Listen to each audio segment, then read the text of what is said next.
Hi and welcome back to That's So Nova. Today I am going to be doing a tutorial of the Lina Cross-Body purse.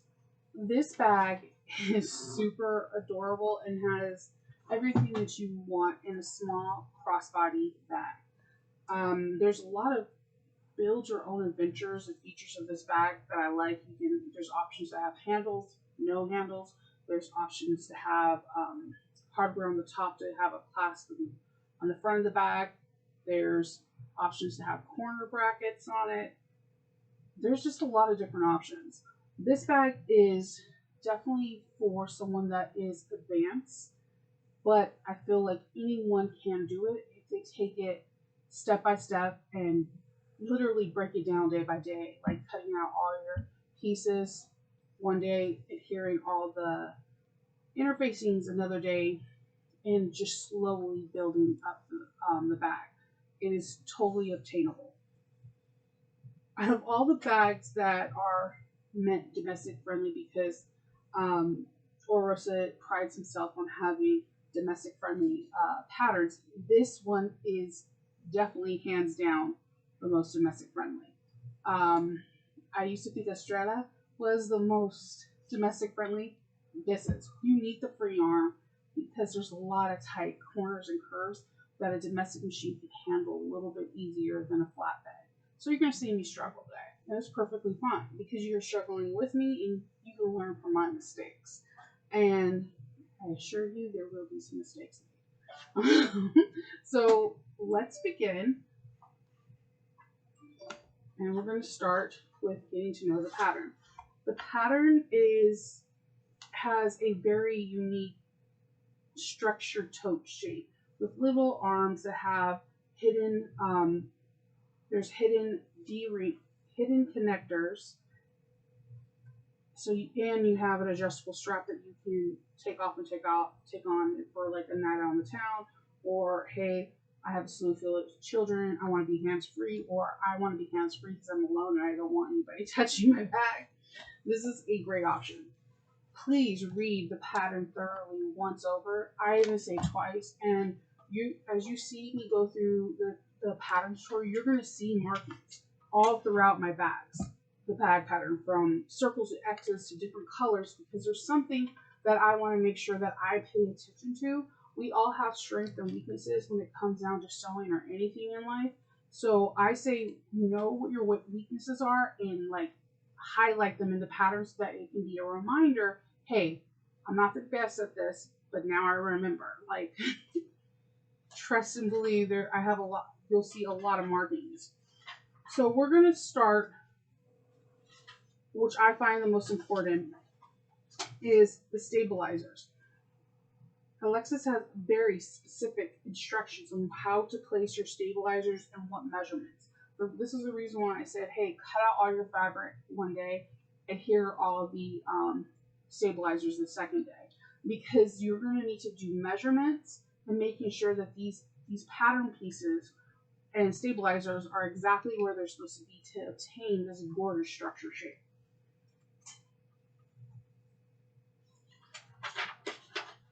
So we are going to start on page 10, and I did do some of the prep work ahead of time so that you're not you're not having a 20-hour video, because this is you need to take your time on this bag because the results are fantastic. You're going to get something that looks like it belongs off of Fifth Avenue. Oh, I'm saying that wrong. Like, you know, a nice upscale 6th Avenue.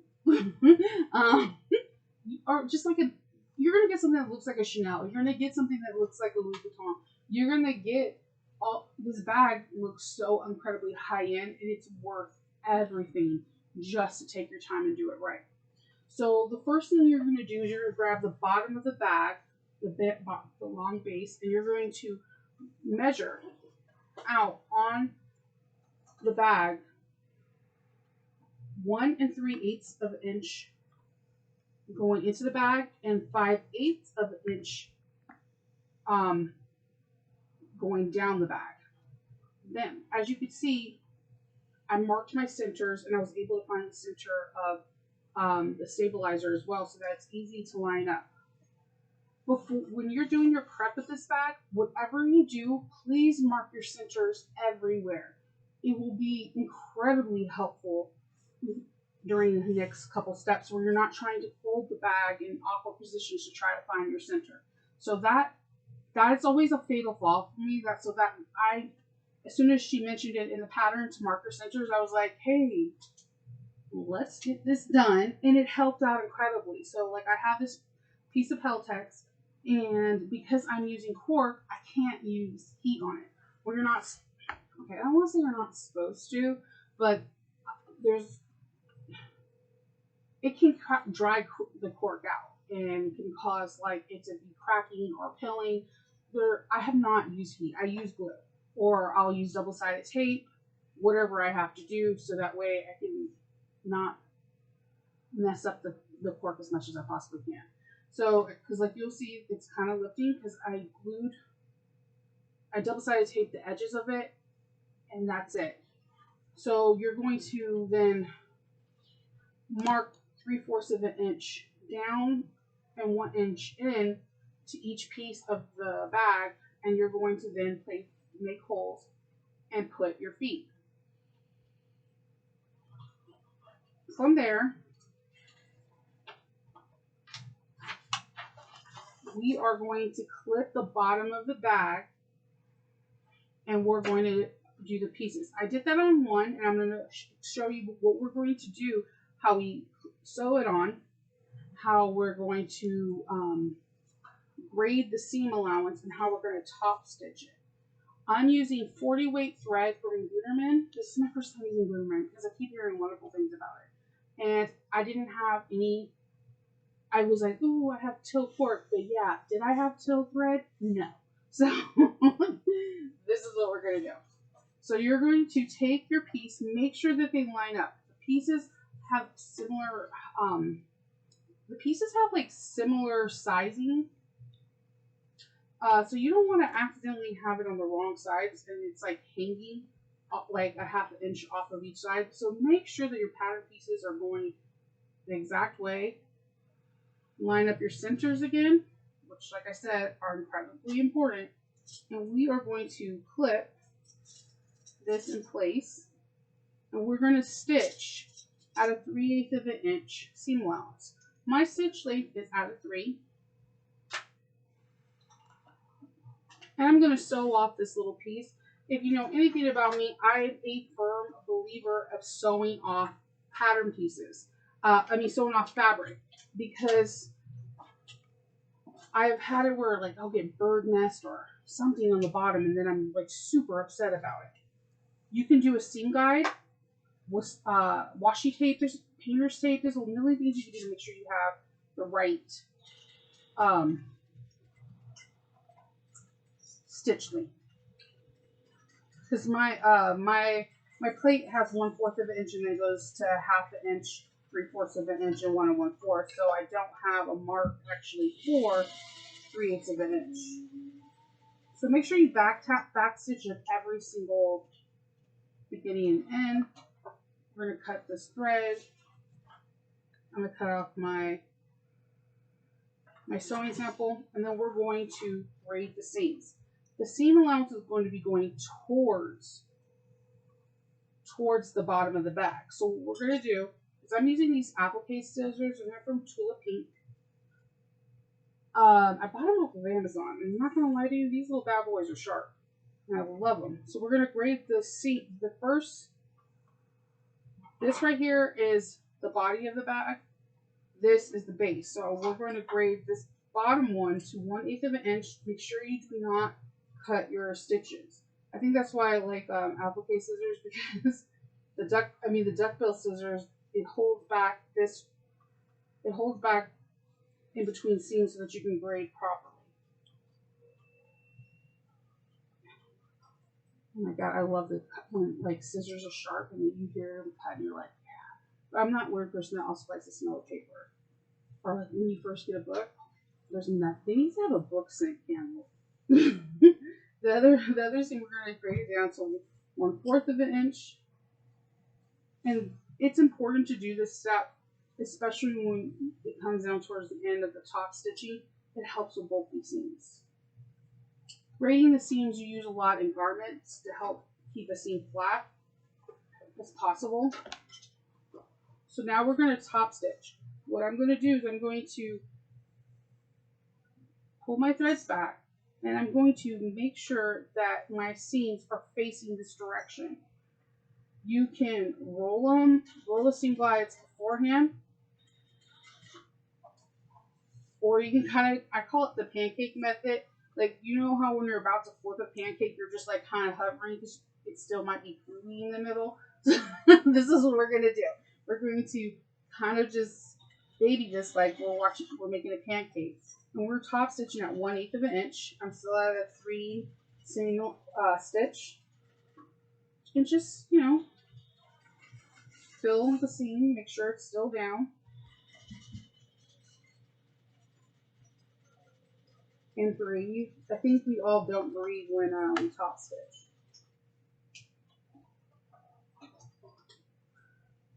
Okay.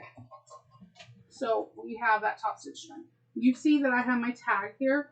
How I figured out the placement for my tag is I kind of went off the base of this. I know that we're not going to be sewing over this Peltex, so I kind of bent this over, then flipped it, and I figured out where I want it. You can have it on the top, in the center, or wherever you feel fit. I just like the thought of the antique being right there.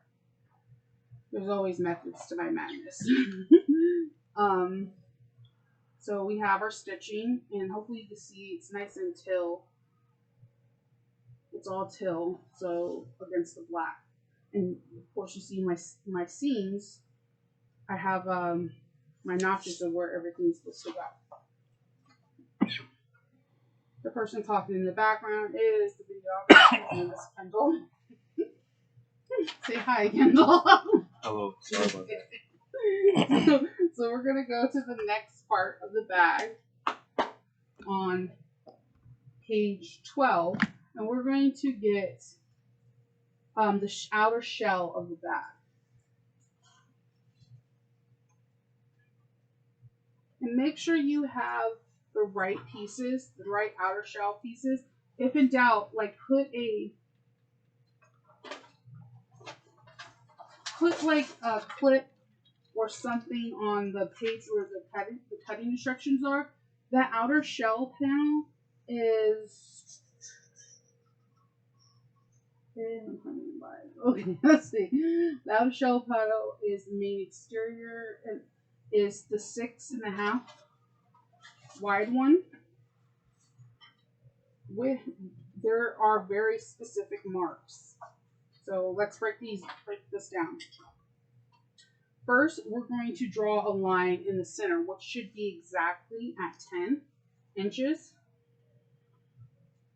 Then we mark mark all the seams in half. So what I did for that is I folded and then I just marked.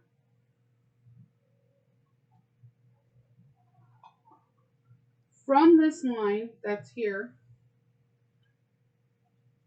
okay, I'm sorry, we draw the line. From each short end, we're going to go in 1 1/4 of an inch. And we are going to, I just did a dot basically. I went in 1 1/4 of an inch going in, down and in, and then I connected the dots from one end to another. So it helps actually to have a bigger one, like this one. So I went in exactly at 1 1/4 and drew a dot. 1 1/4 coming in, 1 1/4 going on the other side, and drew a dot. And did the same thing here. Then I connected them.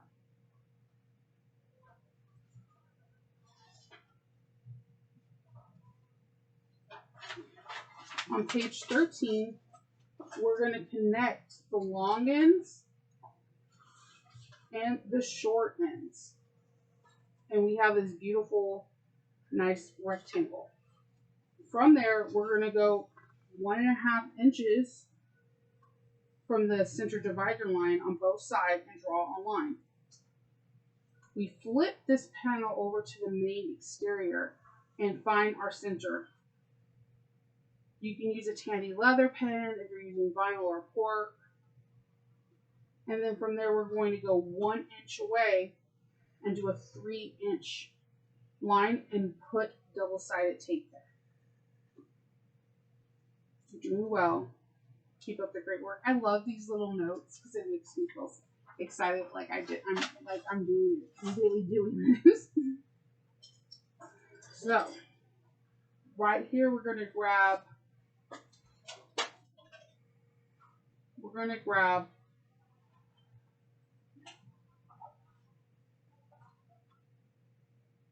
the exterior of the bag, the interior of the bag, I apologize. And we're going to center it.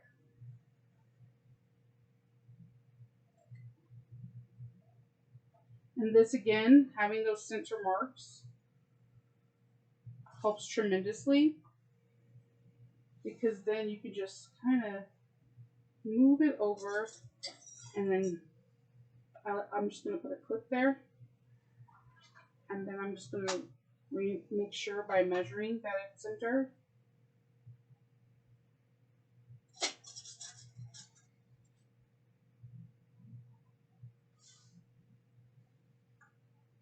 Five-eighths of an inch. 5/8 of an inch. I love when everything, like when you measure it and it's like all the same. You're like, yeah. Alright, so just matching the center marks helps, and then this is going to be 5/8 of an inch away. So what we're going to do is we're going to stitch around this whole entire box, and then we're going to come back and stitch around the center box.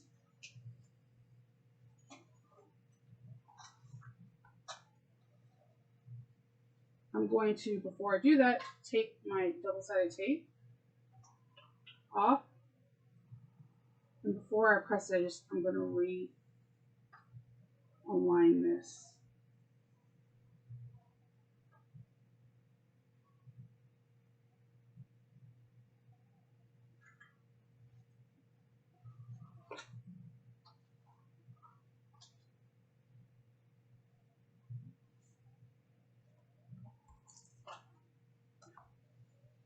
And then just press that double-sided tape after you make sure everything lines up.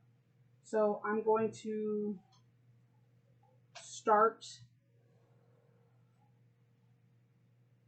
You can put painter's tape on the side if you think it's going to feel shifty. But between these two clips and the double-sided tape, I don't feel like it's going to shift.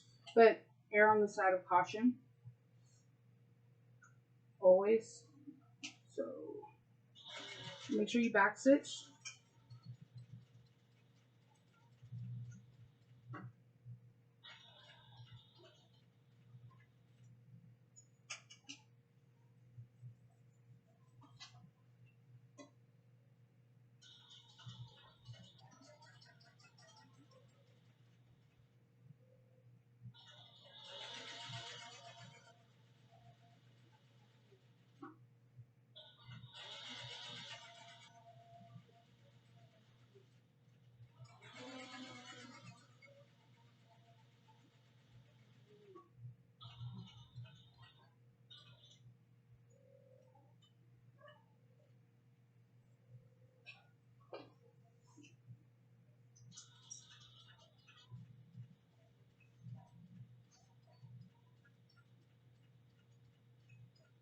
And before I get to each corner, I'm going to make sure that I'm in the needle down before I pivot.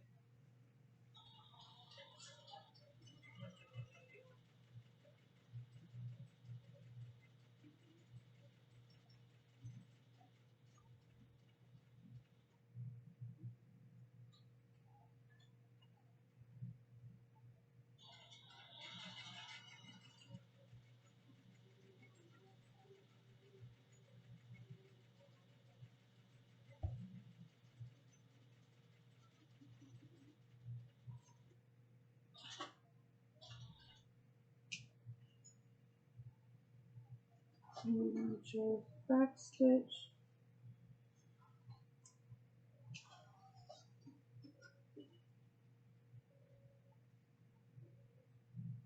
So I'm just making sure I have the perfect position before.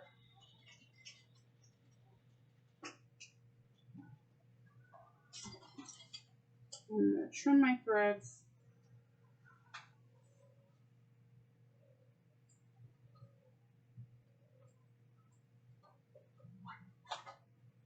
And I'm going to do that little box.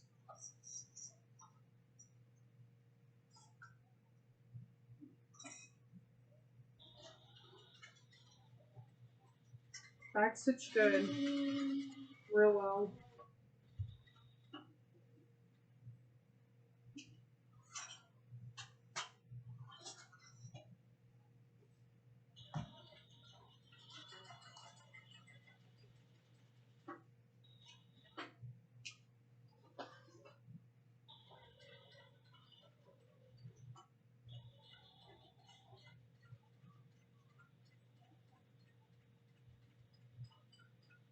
I just love sewing with cork. It just always, it sews like butter. Like, I don't know, it feels differently underneath the machine. Okay, so we have the box all sewn off too.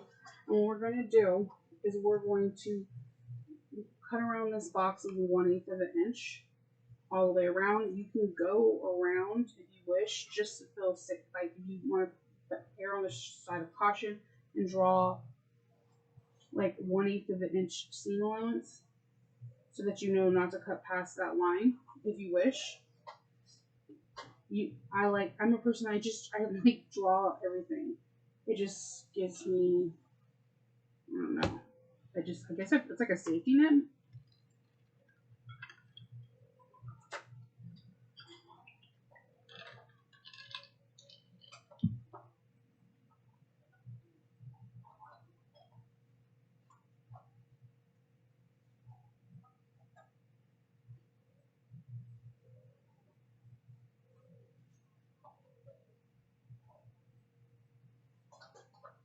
And just cut around that 1/8 of an inch seam allowance.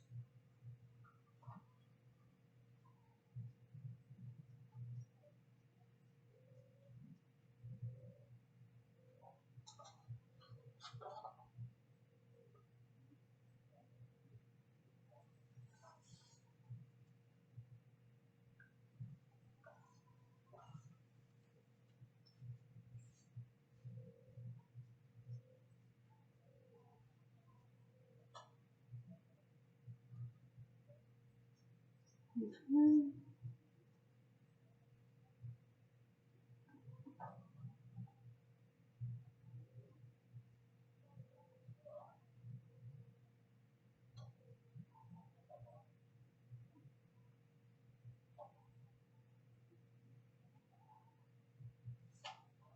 All right. So we have that part all done. What we're going to do now is draw 3/8 of an inch little boxes on all the corners, which I did. So now we're going to go to page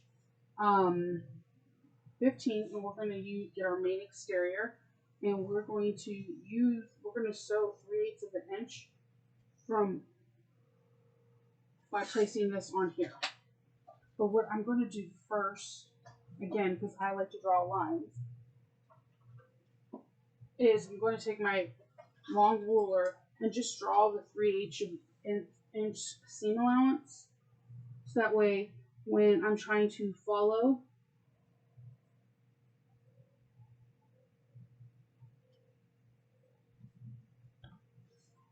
it will be a little bit easier. So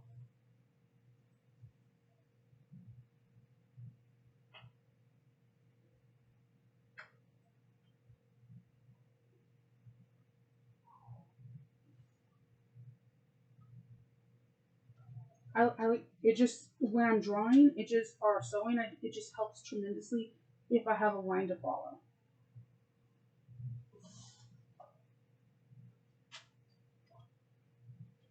Because I'm that person that you could say go 1/4 of an inch and somehow I'm at 3/8 of an inch, or you say a 1/2 inch and now I'm at 5/8 of an inch. So I have a tendency of just drawing the line so that way it just gets easier for me. Sometimes I'm really good at eyeballing it, and other times not so much.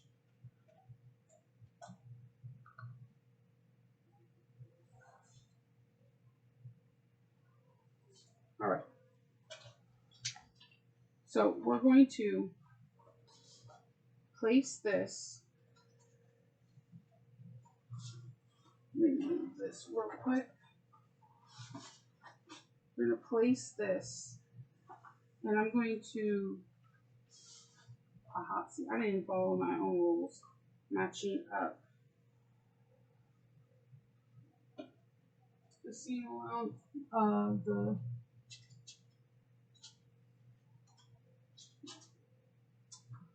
quarter marks to find your points. I'm going to get a white chalk pencil. I'm going to erase it, I guess. And just fold this in half and have my placings. Okay.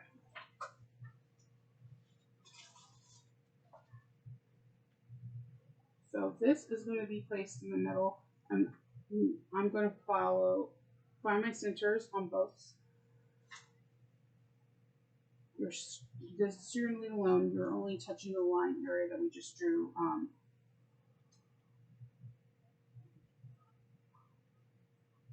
We just drew the seam allowance.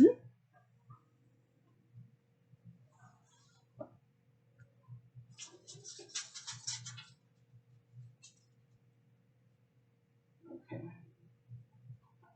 I'm going to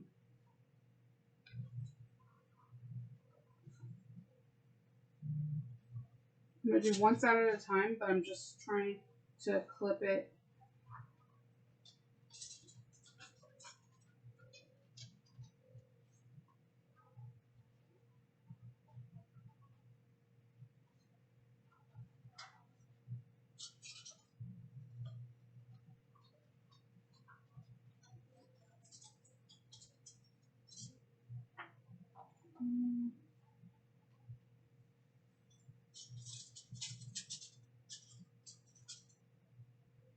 I'm just clipping it, and I'm trying to make sure I don't go past the 3/8 of an inch stop and start boxes, and not drop a million clips on the floor.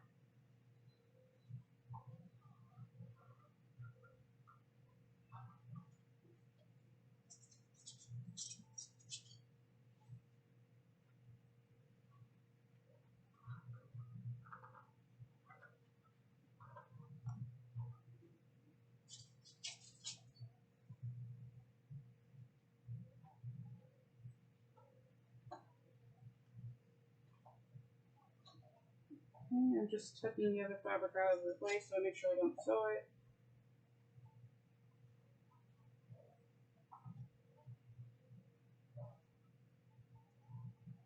Okay. I'm putting this under. I'm going to follow the seam allowance that I drew, which is 3/8 of an inch.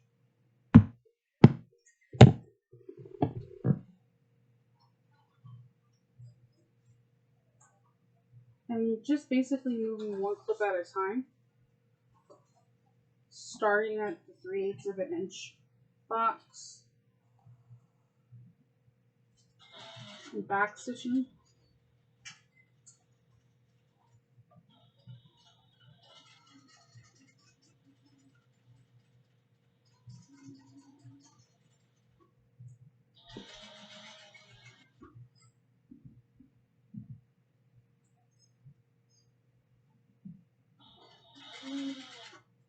Just making sure you match raw edge to raw edge.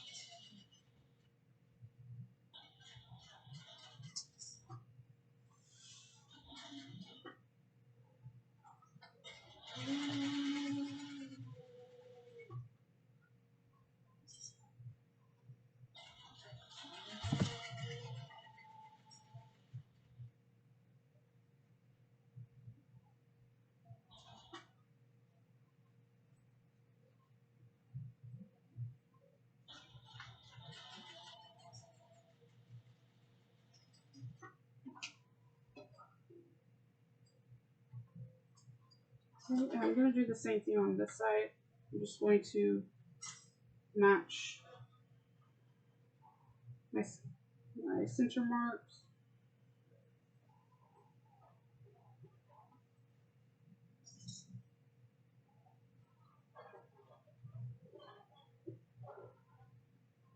Use as many as clips as you want to, or as few as you want to. It's based off of how you're feeling and what you feel secure with. Sometimes I need like every clip I have in my army to get a job done, and other times I feel like I can just do one clip and call it a day.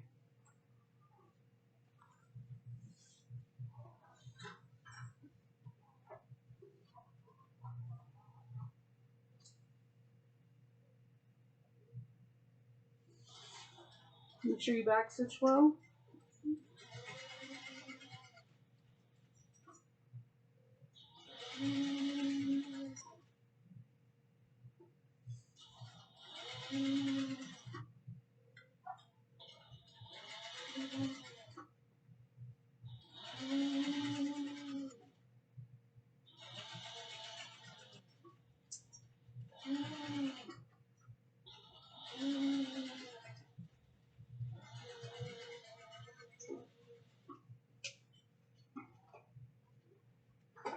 Okay. Now we're going to do the short ends, matching our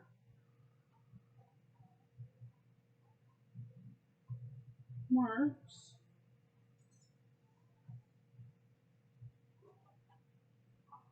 Make sure you're not like me and you cut your threads. I'm like really bad at it, and it really does give it that. It really does help the end where you're not having like a whole bunch of threads nested into the seam.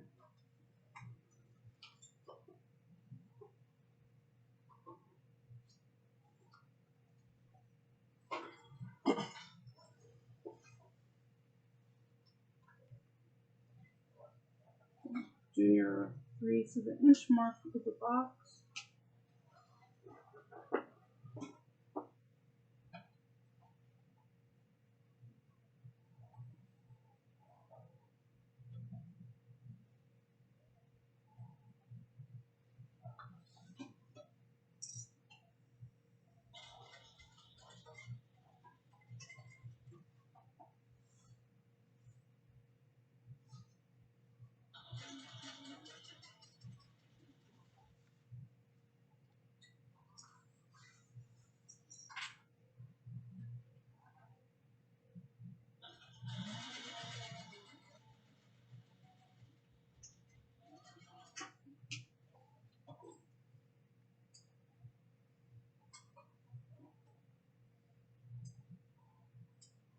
Okay.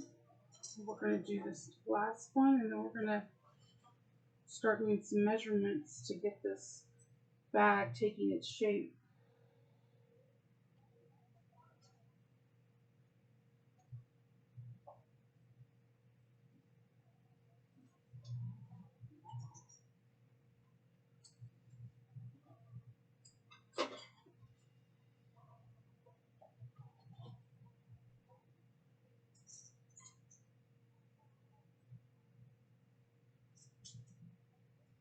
Okay.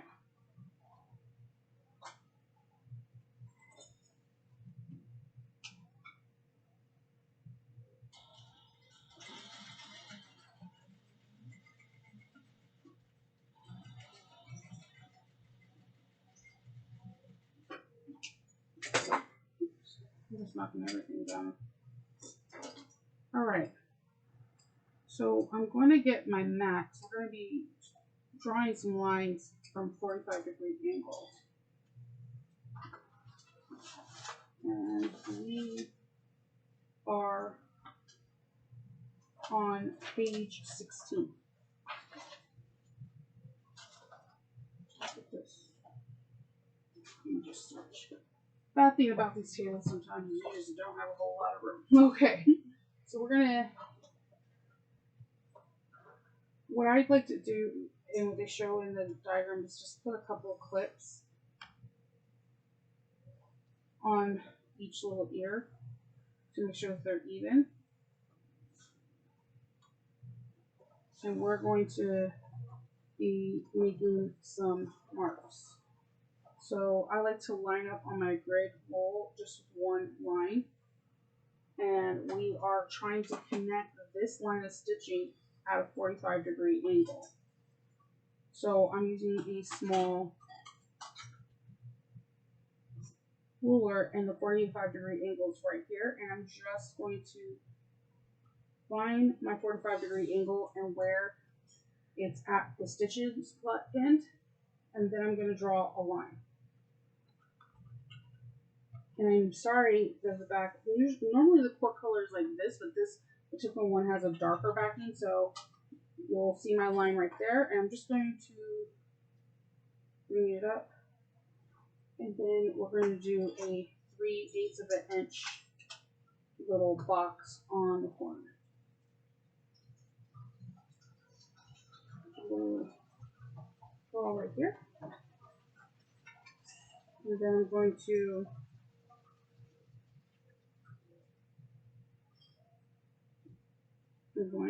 clip here, and then I'm going to redo the same thing on this side. It can get super awkward, and it's going to be okay.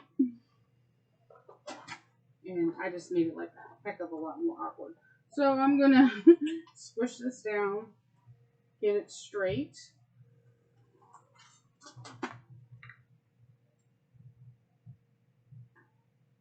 Let's see.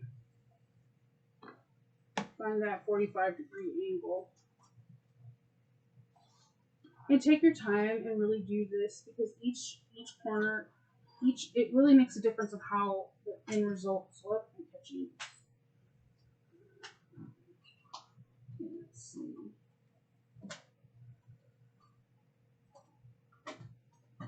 And I'm just going to repeat. I did that little 3 things, stick that clip back there. And let's see. Bring the other one. Oh my gosh. And please stay hydrated. Please, please, please. So, like, even I will go grab my water bottle or my little sippy cup and drink something. Because I swear when I'm sewing, I'm like in a whole different world. And I'll forget to eat, drink, everything.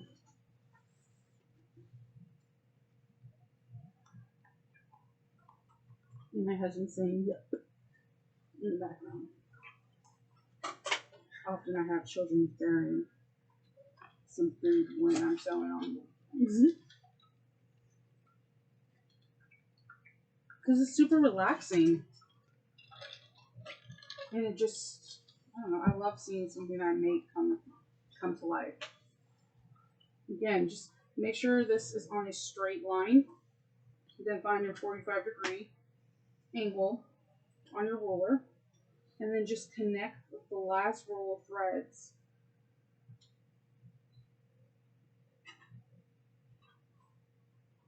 And then the 3/8 of an inch box.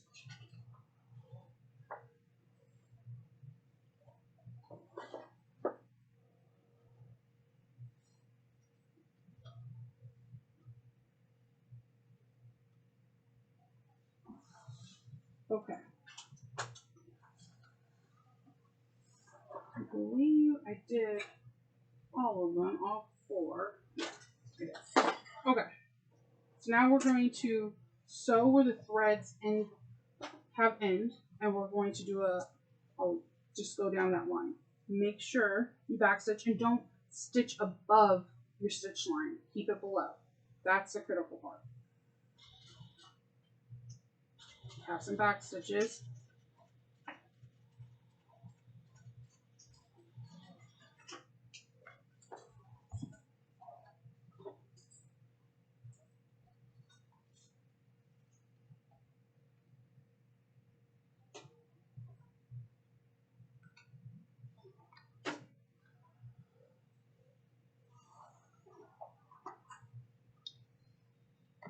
When I first made the carry-on Monica, I stitched above and I was like, what is wrong? It's not turning into like a miter corners. And it was because I stitched above the stitch line.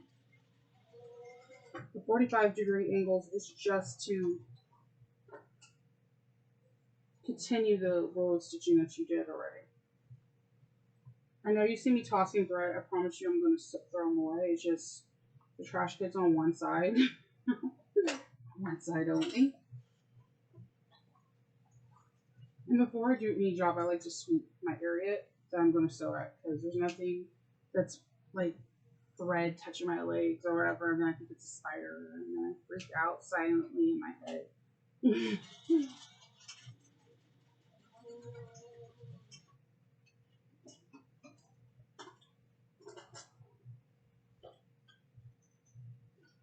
Okay, so this Gutterman thread feels like, I know it says it's 40 weight, it just feels thinner to the Saba thread that I usually get from Wawak. So I'm still trying to still think if I like it or not. We shall see. I'm weird about threads. I usually just use Saba. It doesn't, if you actually look at the Wawak catalog, Saba is a one Amon thread. It's called Amon or Saba. It has the least amount of colors versus all the other, like Gutterman has like every shade of the rainbow. So that's why I wanted to try, because I was like, well, I'll have more things that match different thread colors and whatnot. Just not 100% sold on it. So from here, we are going to cut. We're going to cut this off. Cut your toe off where you're having a 3/8 of an inch seam allowance. And then we're going to snip this little box. Not into your thread lines. Do not snip your threads, or you'll be really sad right now. And you'll have to try to figure out how to fix it. But do not snip into your threads. I'm going to use these little two pink ones. They're super sharp right now.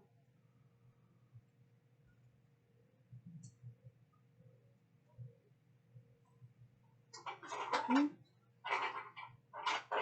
You can, so for the, I'm using cork. So what I'm doing is these little pieces I can save and turn into like washers for backings and rivets or whatnot. So you're not, I like to repurpose things that I can necessarily throw away.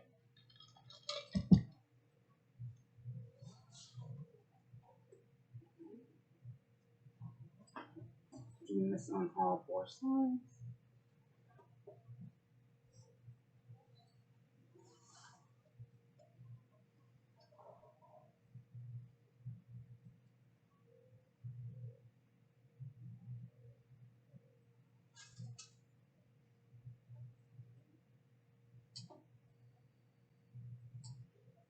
Okay.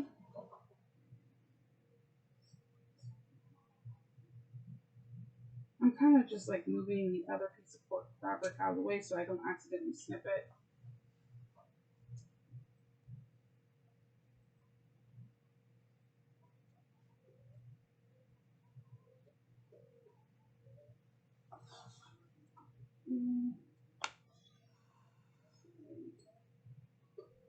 I just have this one piece of thread that's like, guess what? I'm going to hang on. Okay. All right. So what we're going to do now is we're going to take our roller and we're going to kind of like finish off the line, the sewing line right here. I drew a line from that 45-degree angle, and now I'm just going to draw a line on this side. I'm going to turn around and go.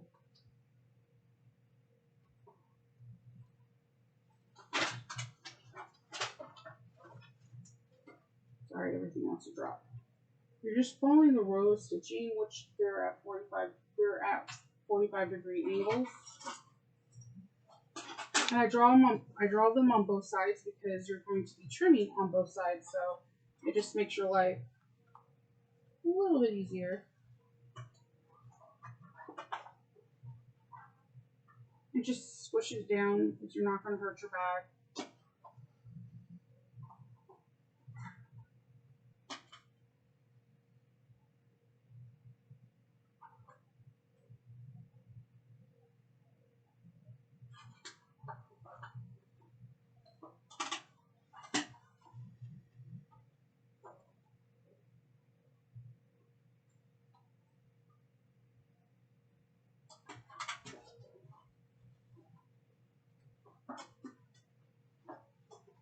So I'm just trying to line it up on my 45-degree angle mark.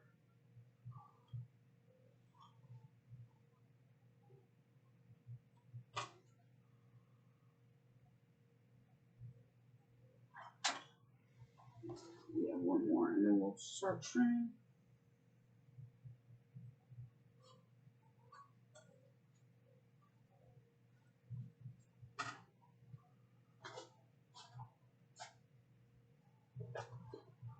Then we get to mess with some tape.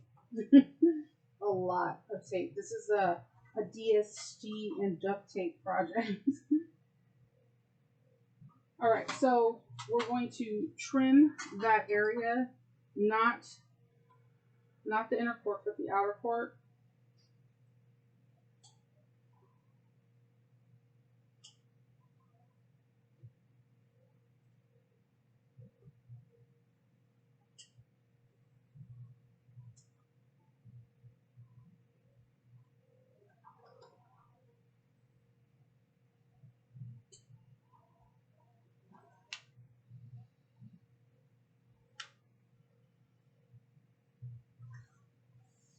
And just take your time. Like I said, if you do this, like, break it down in steps, you'll be like, oh, this bag is easy peasy.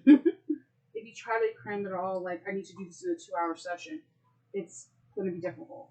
This is my second time making the bag, but it has a very similar concept to the last bag, the Monaco carryall. And I made the Monaco carryall a few times, and I just take my time with this because each cut that Alexis tells you to do, that Oro Rosa is advising you to do, is for a reason.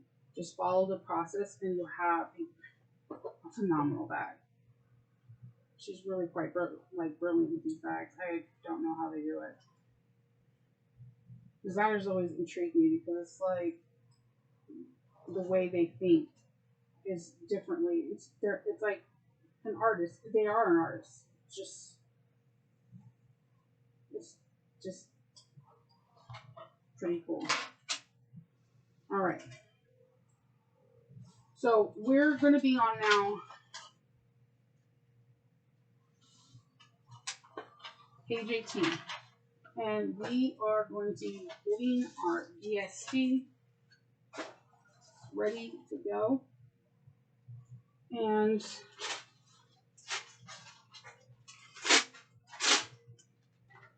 all right. This is Wawak double-sided tape. And we're going to put this on each one of the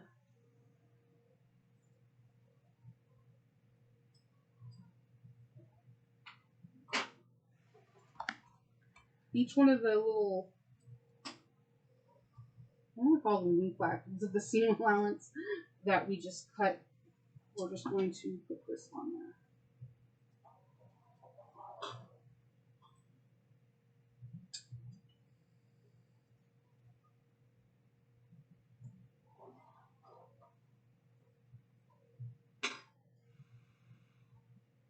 I'm just cutting some tape that's sticking to my fingers. You know the tape is dirty when it tries to take your skin with you. Let's see.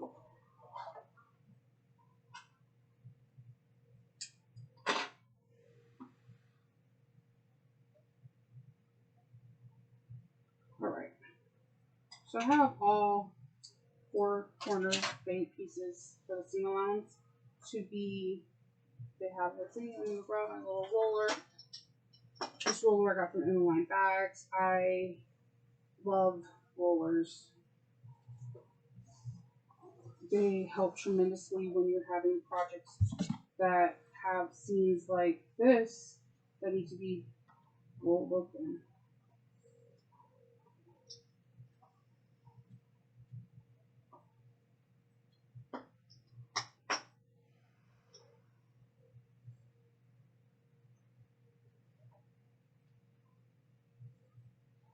I'm just taking the double-sided tape off, kind of positioning the bag, and then I'm rolling the seam.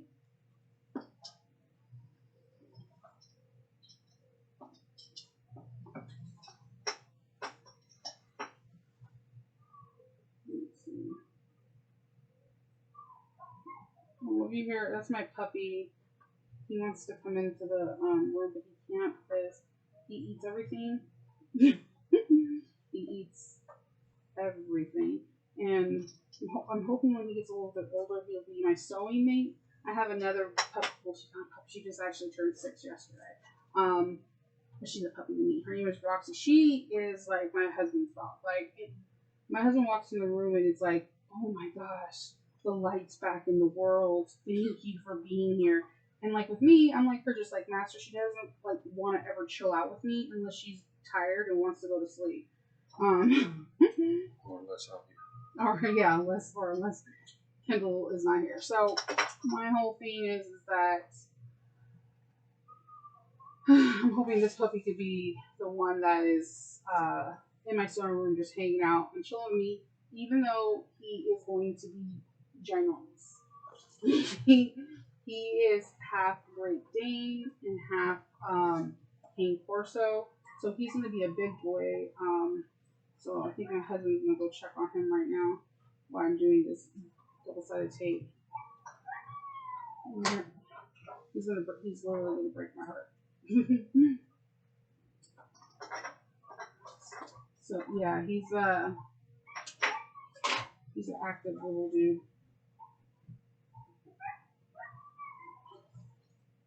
Let's see. And then I'm going to not have my double-sided tape on the roller. Let's see.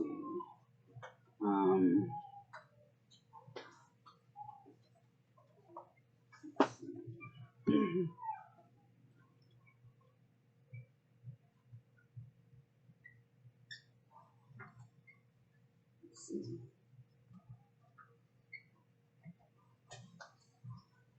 And then I'm going to put another roll of double-sided tape on the second layer just to make sure it properly stays down.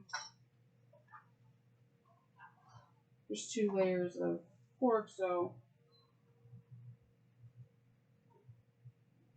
then we're going to start duct taping these. Take your time in this. I know it's a lot of double-sided tape, and we sewists love double-sided tape. It's our baby.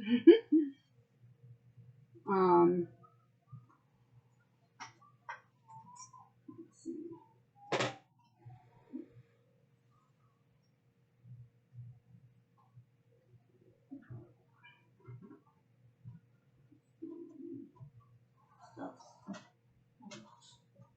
I'm still trying to make sure that the seams are laying flat as possible.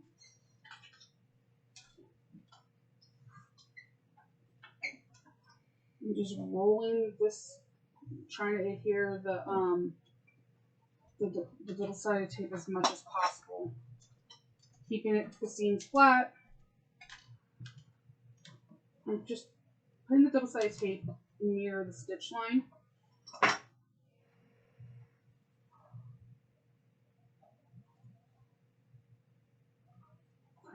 I have double-sided tape, like thread, like the paper backing.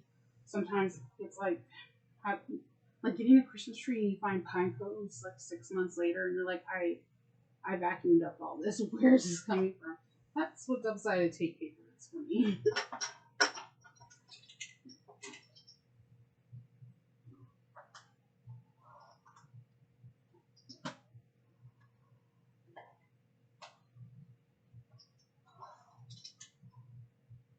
Just keeping these as flat as possible.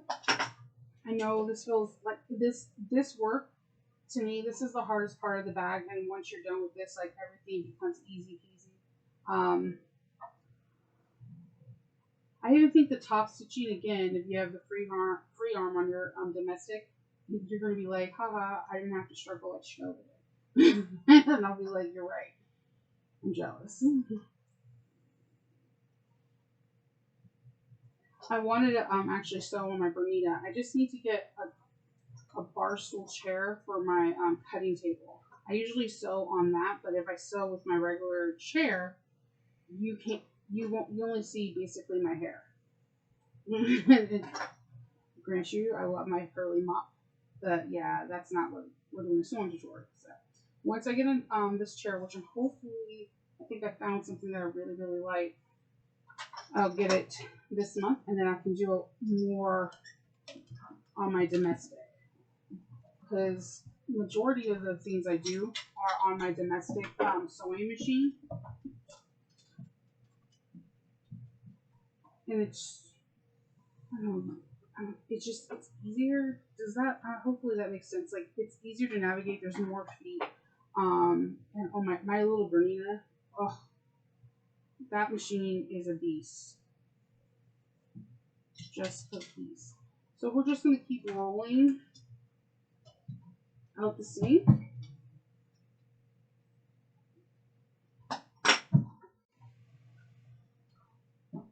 Oh, you know what? I forgot to add the DST to the second layer of cord.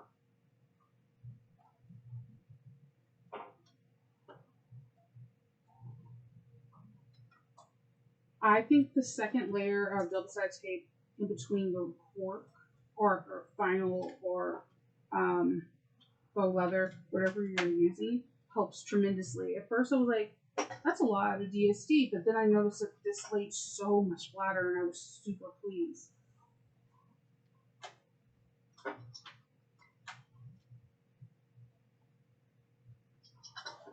Okay, so last side. Stitch line, stitch line.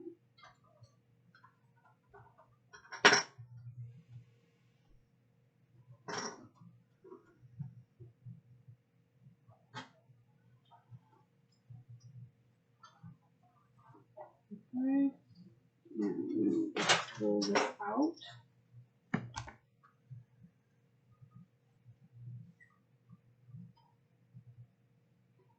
And then the last layer of DST.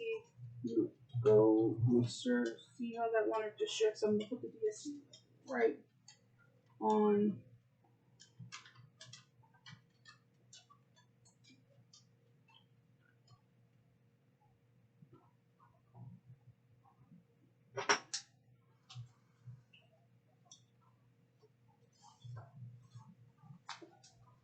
Right there. Roll this out.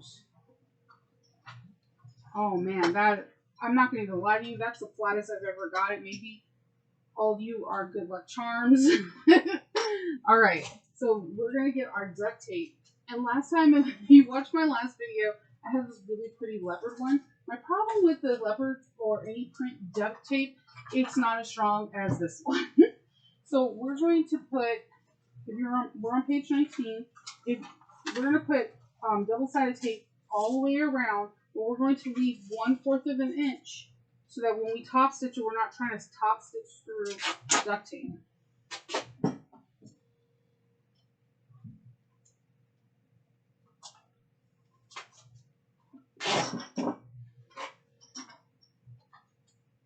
Work in smaller increments if you're like me and you're like not tape savvy. Yeah, you didn't see that. You're not tape savvy like me. Work in smaller parts. I'm super, like, the first time I worked with duct tape, I think I sewed through it and I was trying to figure out why my needle was like resisting so much. And I'm like, oh yeah, that could be it.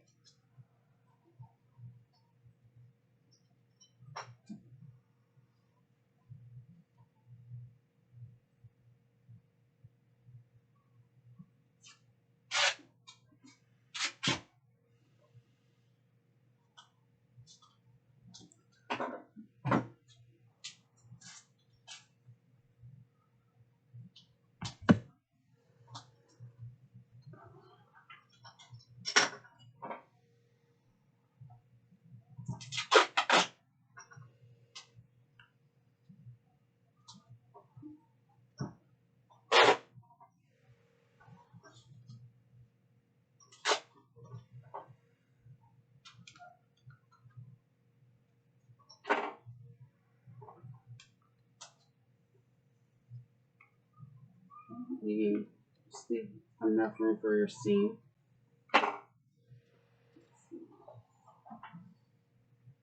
It's mostly, this is to prevent like shifting and stuff like that during when we flip it inside out.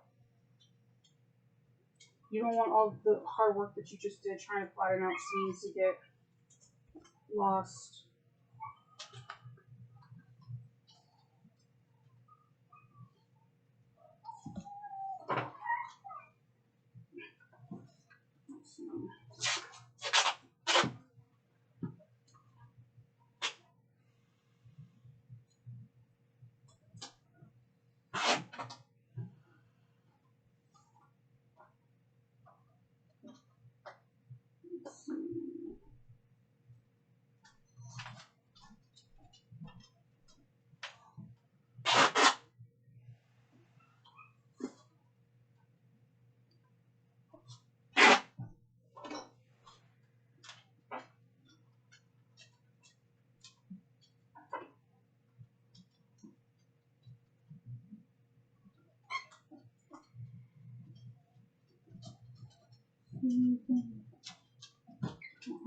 With my hideous duct taping skills.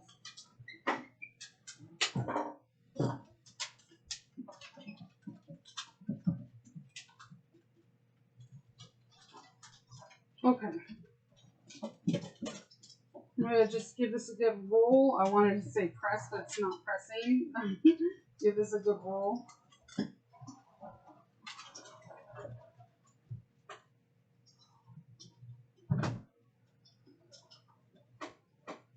Alright.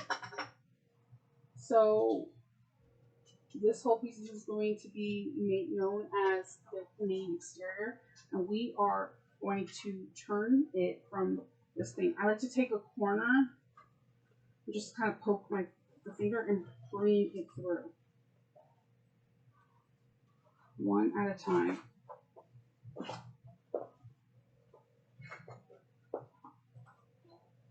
Okay. And then I'm going to do the same thing here. I'm going to take a corner. I'm going to get my hands in there.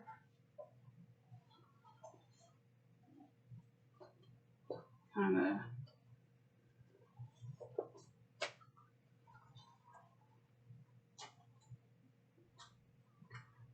this is by far the most interesting work, and I'm not going to lie to you.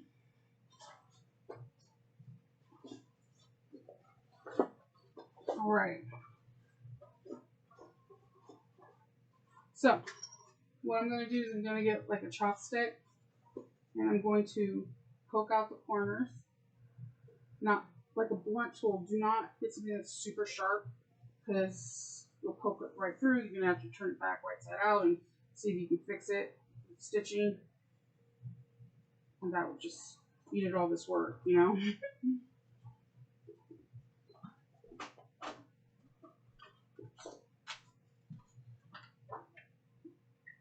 Okay. You also do use a bone finger.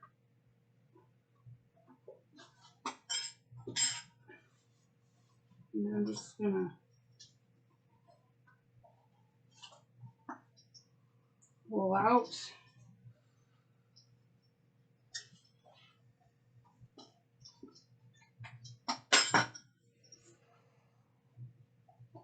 This is already coming together quite nicely. Oh, I love this color. Blue is my favorite color, so I have a tendency of gravitating to like teals and all things blue. So this is coming out really nice.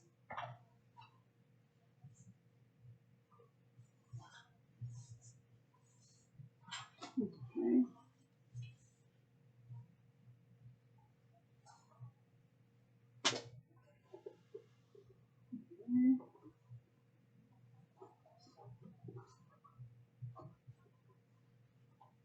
Okay. So from here, we're going to make the handles and the crossbody connectors. So I'm going to put this piece aside for right now. I'm definitely put away the duct tape. And I'm going to get the crossbody and the handles. We are going to make, I made one already. We're going to make another handle, And I'm going to show you how. And then I'm going to show you how we're going to punch the holes. Always draw your center marks.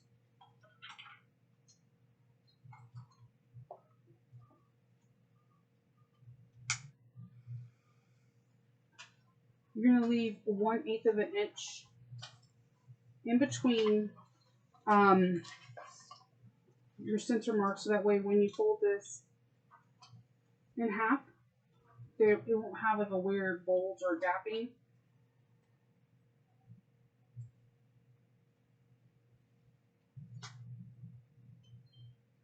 Okay.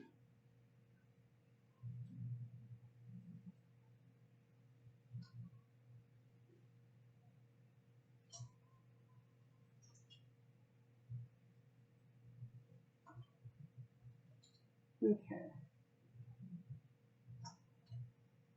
We're going to fold this in half. You're going to pop a few clips.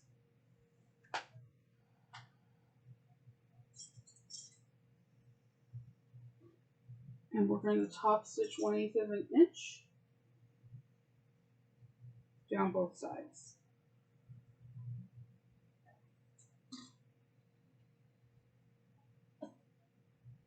And then we're going to put some hardware on it. You can increase your stitch length if you wish. I don't know, three is my magic number for 4. I have no idea why. Back stitch at the very beginning where you know the hardware is going to cover it up.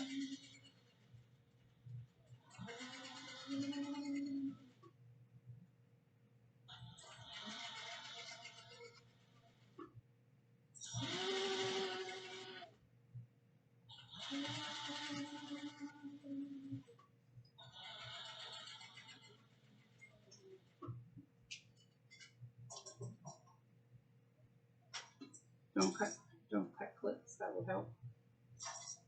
I like to sew my straps in the same direction that I like. If I sew it this way, then what I'll do is I'll bring it on to the other side, and it's not, so that way my straps don't get all twisted. I don't know why I do it that way. Just I had a twisted strap one time, and no matter how much I like try to pull on it, iron it, it just looks twisty. You can draw 1/8 of an inch line with chalk pencil and or a tandy pen and follow it. I'm just using the inside of my foot.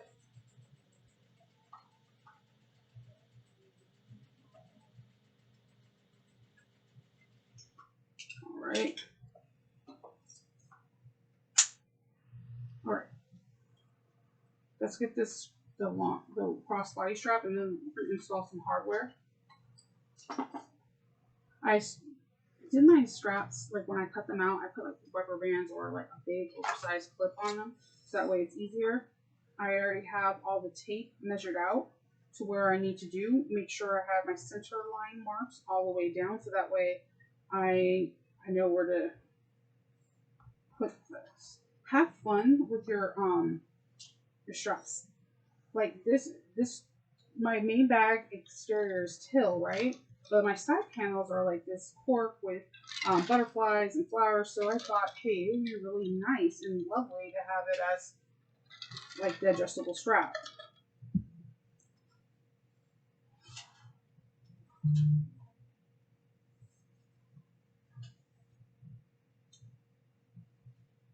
I'm just going down the line and finger pressing it, so that way there's no movement.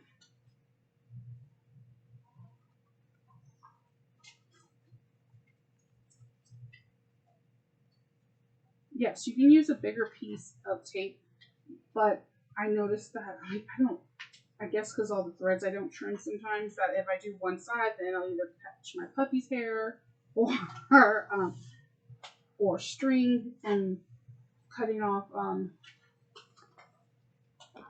the strings. So using 1/4 of an inch and going 1/8 of an inch away from the center mark just helps me out tremendously.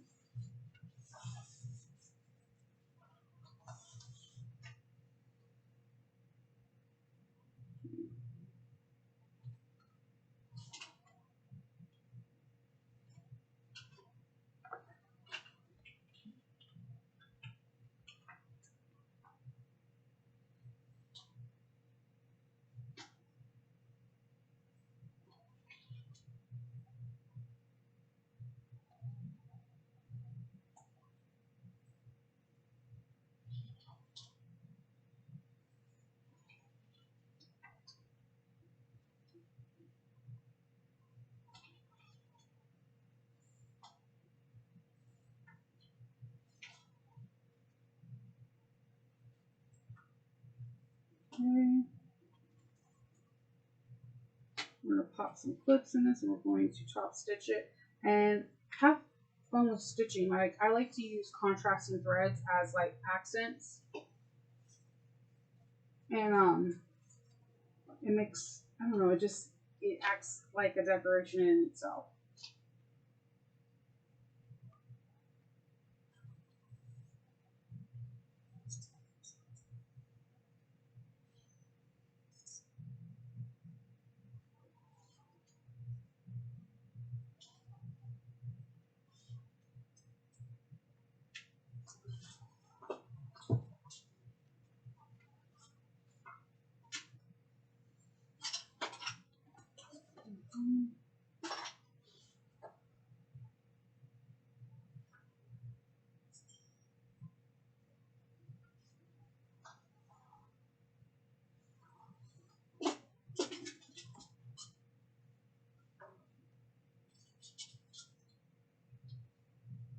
All right.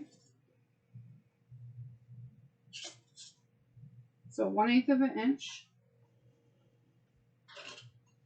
Going,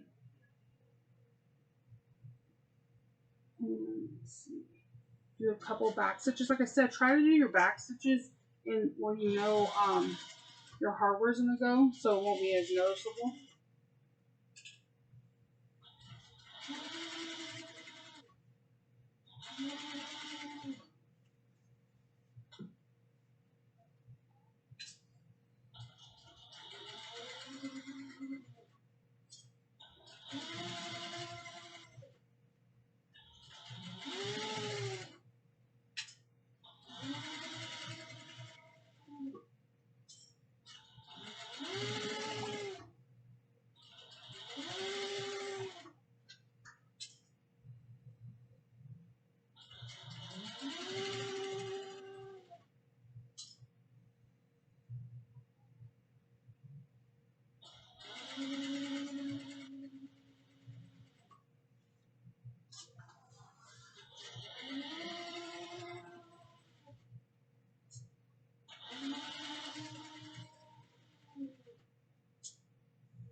Okay, we're gonna just do 1/8 of an inch going down the other side. Now have our threads everywhere. And like I said, in order to do a non-walky stitch, I usually just stitch in the same direction that I did initially. When I first started doing this, I would just use a tandy pin. Now I just kind of eyeball it.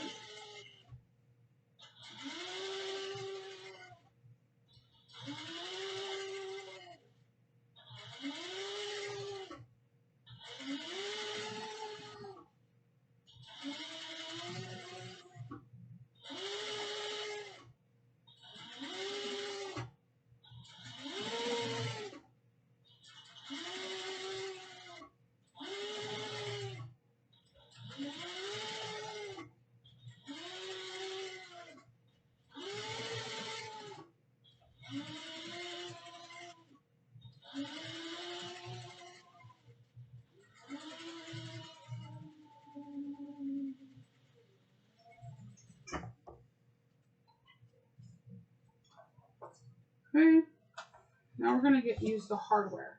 This is the fun part. Get the hardware out. We are going to be using rivet caps.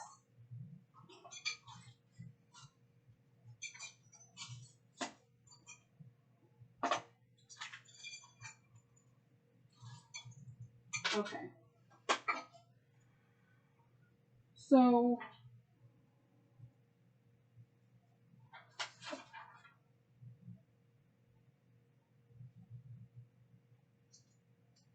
done with the straps, we're going to make this thing. We're going to first remove all the strings. We're going to use I ran out of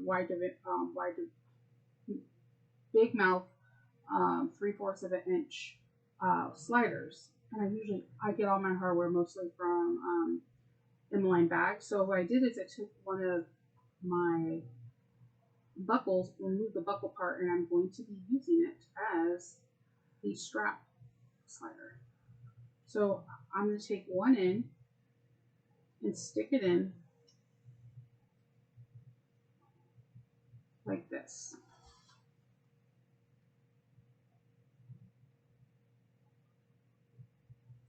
And then I'm going to grab, we're going to do the strap 1 inch from the raw edge.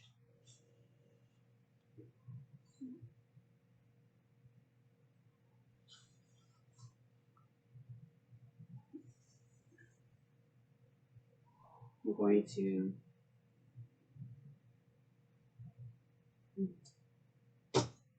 punch a hole.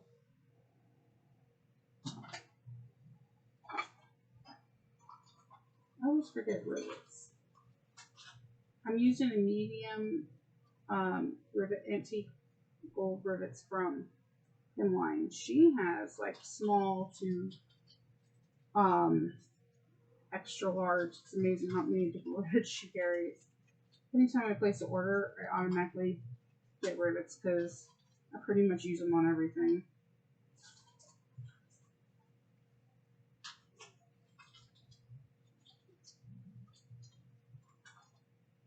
Alright, I'm going to put the rivet in the punch hole and snap.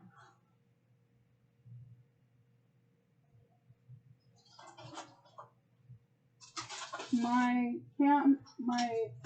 Rivet Setter is from Lucas and Margot. They're a mom and pop shop in Etsy, and they're amazing. They have like the best customer service.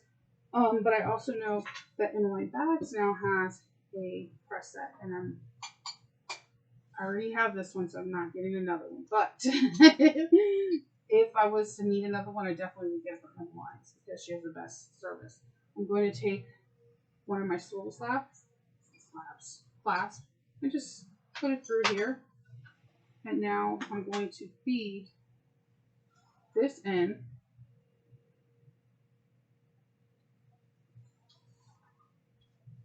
Third. When I do this, this now becomes its own entity, and then I'm going to grab another swivel clasp and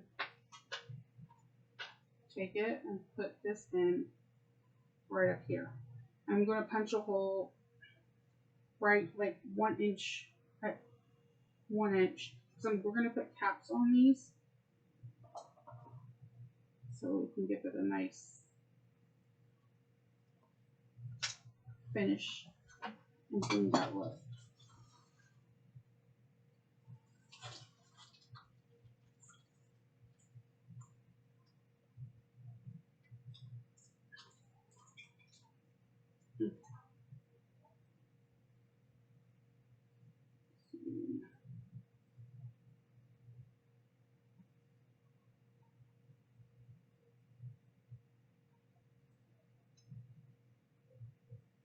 You want your rivets to poke out a little bit. If the head sticks out really far and you can see it above your fabric, your rivet is way too big and it's not going to set properly.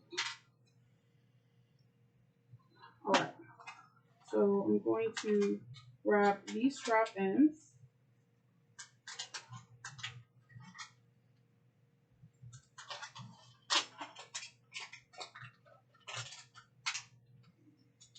I'm grabbing 2 for right now. Put a few screws right there, and then I'm just going to take it,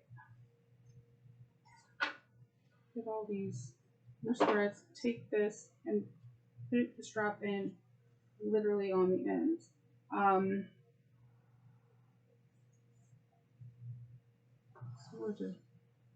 I'm just basically, sorry, I'm trying to get it to focus. Let me move this. You basically are taking the strap in. There's a screw side and a non-screw side. You're going to put the pretty side where this is the main part, and it's going to be exterior to not, I don't want to say wrong side, but the side that's not going to be seen the most is going to be the area that you want to put the screws. You grab a screw.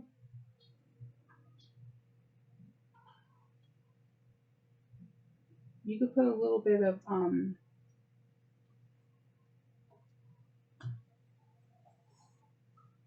glue where you're going to put the screw or inside the strap to just have extra security to know that it won't slide off, but this hardware is solid.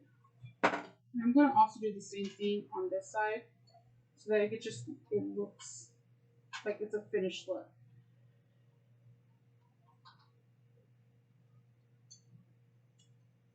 These little screws, they can get lost fast. I do highly recommend magnetic bowls.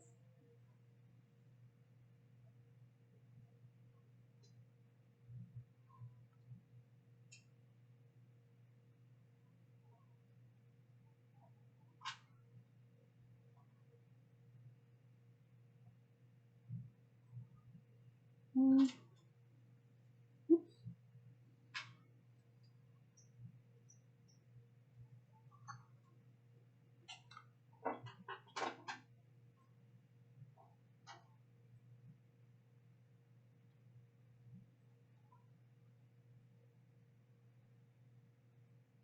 You can drop a little bit of freight check after you screw it so to secure the screws as well.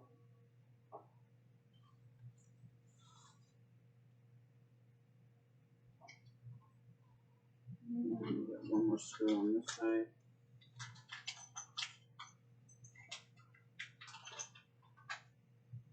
I love end caps. I like the way they look on a bag. It just gives it like a really blinged out finish. Okay.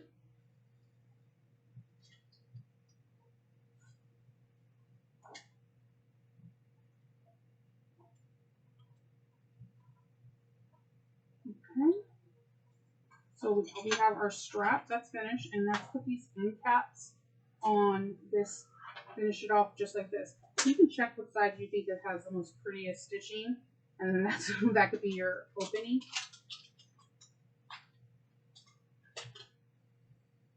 You could just slide this on. Grab not these screws,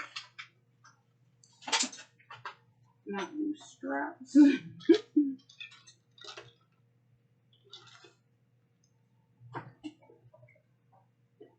I lost 2 straps already. Okay. Okay. I got one right now. Let's see. Then I'm gonna get my iron set for the next part.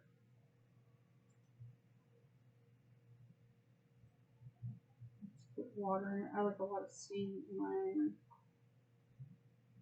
especially if I'm using, woven material.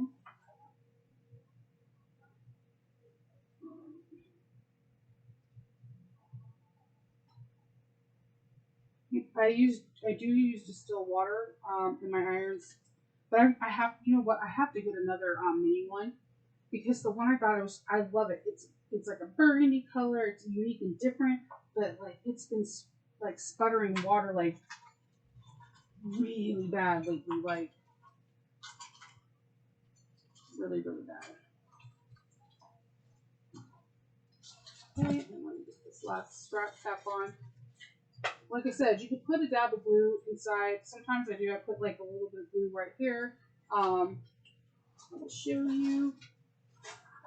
I got my 809 glue, and I put a dab of glue inside,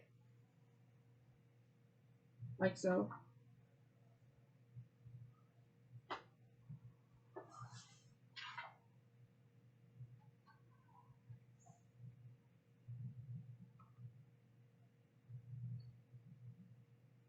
And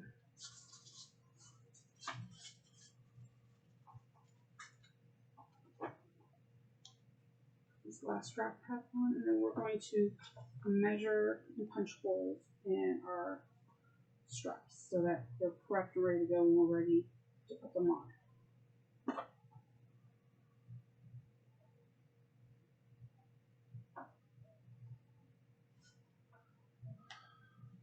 Okay, so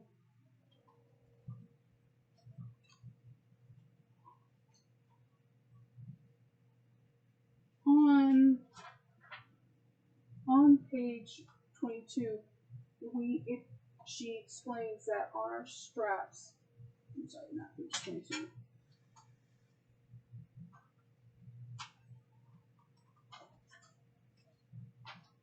On our straps, it's on page 29. On our straps, we're going to measure up 1.5 inches and punch a hole.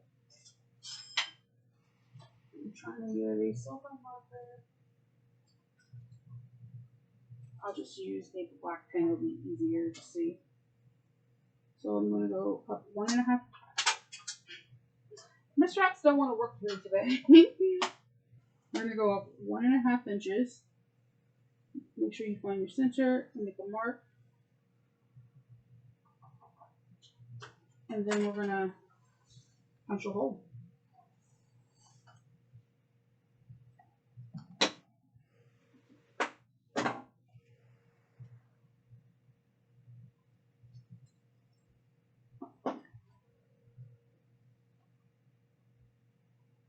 I gotta find, like, I've said this before, if you watch any of my other videos, like, I have not found my perfect hole puncher. Like, they always seem to, I don't know, like, dull out. I've cleaned them out, I've done everything. I just need to find the perfect one. I feel like I always have to punch things like 2 times. We have something to clear out the. So we have one prep. We're going to do the same thing on the second one. This is a perfect time to make sure that your strap ends are facing the right direction. I have made that mistake. Ask me how I know. Mark it. And punch it.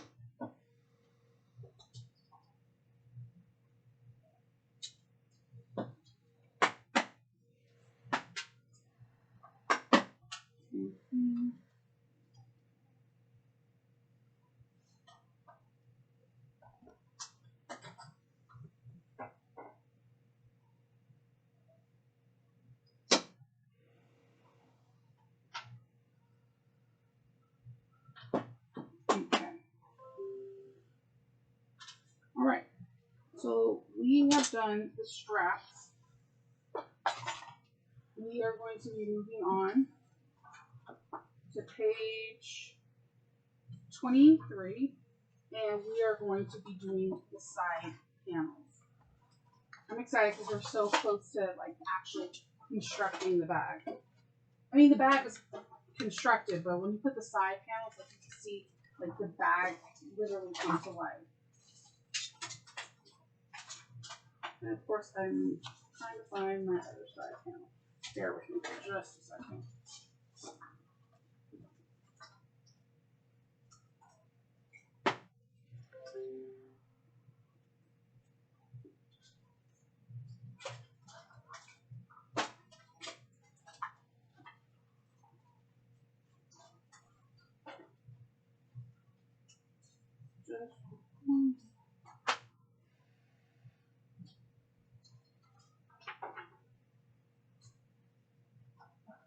It's not a video if I'm not missing something.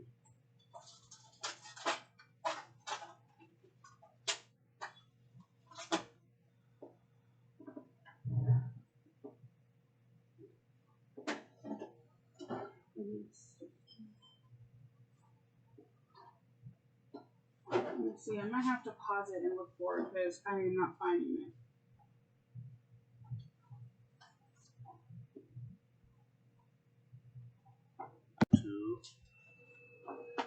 Okay, so We found the side piece. We're going to get our side pattern pieces. Let me get a marking tool. Should be able to see. The first thing you're going to do for the connector piece is you're going to find your centers. So you're going to fold them in half. Telling you, finding your centers, if you do this with every piece, it will make the pattern go by faster versus trying to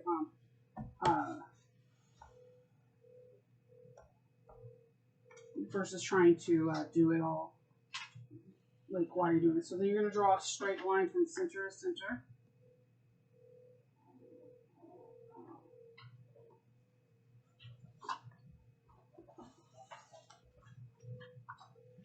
And then from there,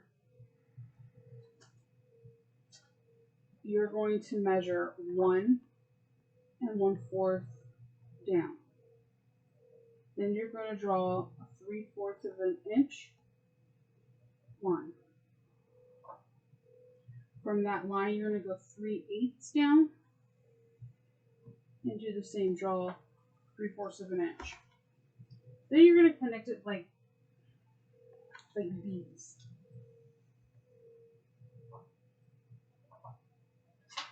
From there, we're going to cut it open. I know this is like really scary part, and I almost just stabbed myself. It's not a video if I don't hurt myself. You're going to, I'm using the X-Acto knives. This is from a craft knife from a craft kit set. Make sure you use the board, because that is a recovering board, because if you use your table, you can make marks that won't go away and dull the blade fast.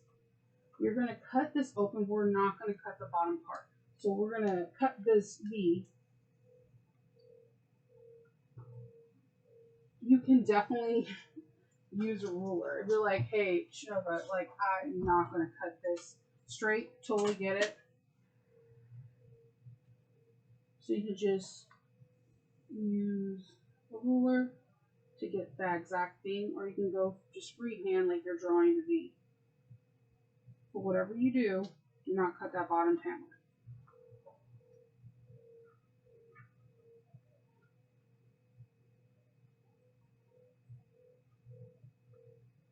Alright, so we have like this little tab. Alright, so then we're going to go to page 24, and we're going to put one of our slip pocket. I'm going to put this back in here. I don't want to injure myself or you guys see blood and gore on TV. I didn't stitch this one up, so I'm going to find the centers for the connectors and do 1/8 of an inch. No, this one they go side by side. The ends but right together. And I'm going to top stitch this real quick at 1/8 of an inch.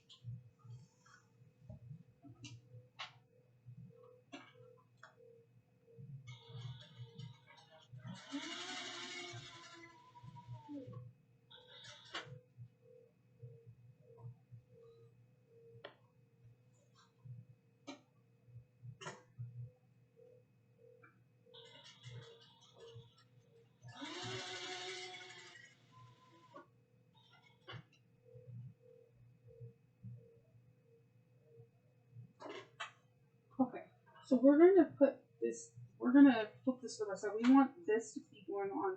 It's just like where you, where the little, where you, not the fancy side, the wrong side. We're going to, I'm going to mark 3 inches down because we want 3 inches to show. So we're going to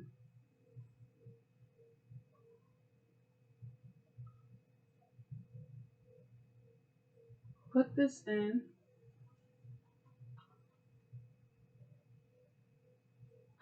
right at the 3-inch mark. We are going to flip this over, and we're going to top stitch 1/8 of an inch going across. Make sure you back stitch well.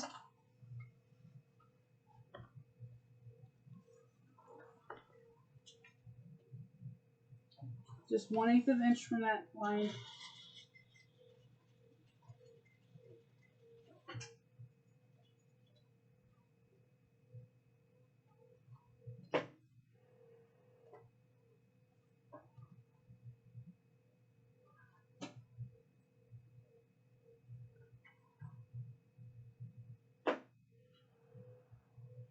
Okay.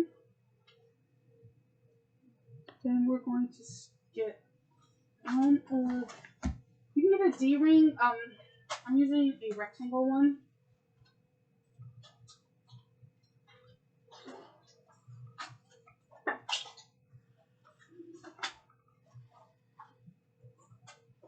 Oh, it would help to notice that my hardware is right in front of me. Let's see. Get the rectangle. And we're going to slide it in. And we're going to fold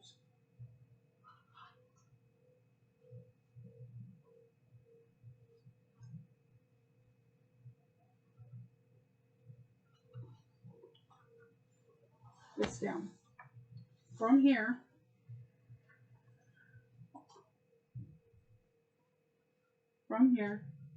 we're going to top stitch 1/8 of an inch right here on that line. If you want, you can like reduce your stitch length so there's smaller stitches.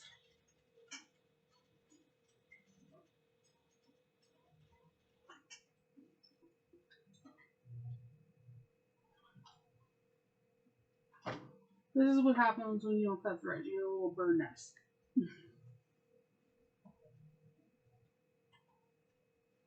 Alright.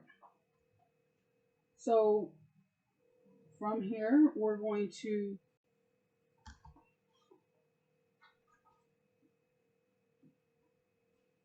I'm going to have to restitch those top stitching because it nested and it's not secure. I'm just taking out those stitches real quick.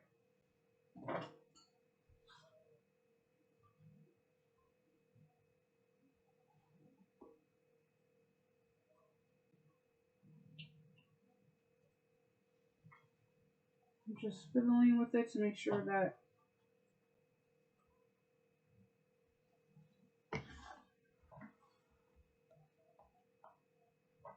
okay.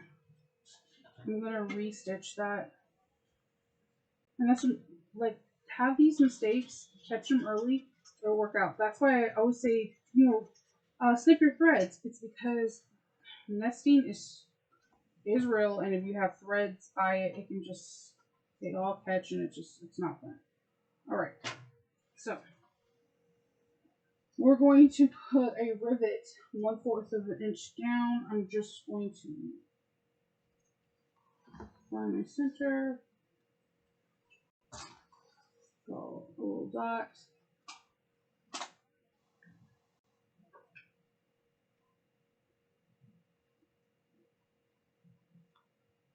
Squeeze my fabric. Punch. Let's see.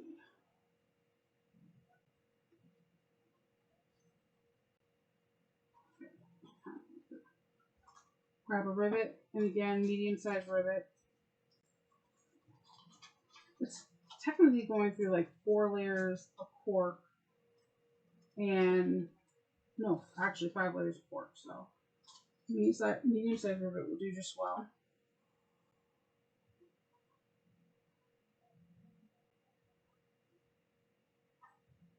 And then I'm going to set my rivet.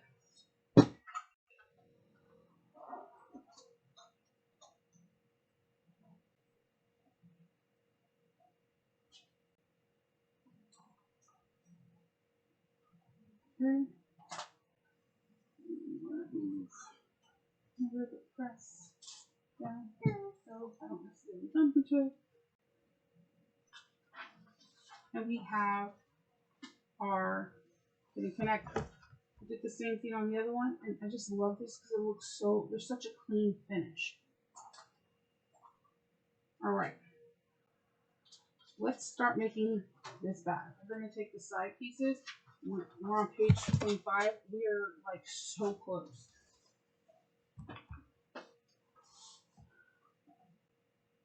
Remember, we're not stitching on, in my case, the till. We're going to be kind of folding it out of the way and finding our centers here. So again, this is why centers are super important. I cannot stress it enough. I'm going to find my center. clip it, and I like to then clip the top.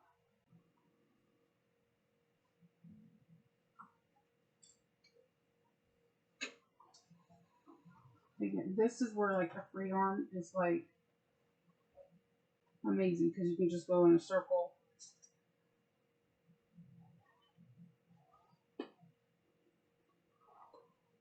Make sure you're just not getting the exterior pieces, you're just getting the inside of the bag. You're going to have to squish sometimes the other fabric down.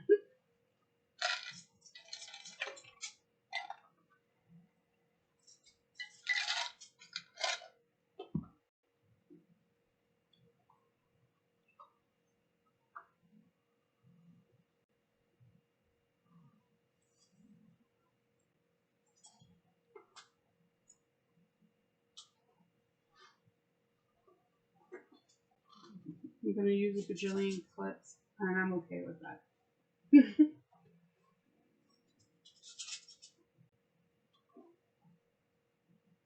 I'm just squishing the till square out of the way so I don't accidentally stitch over it.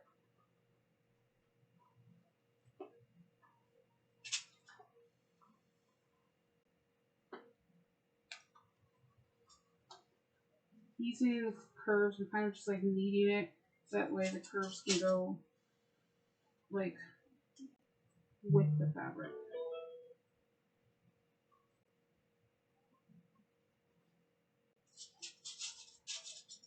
Okay, so I have clips on this and I am about to start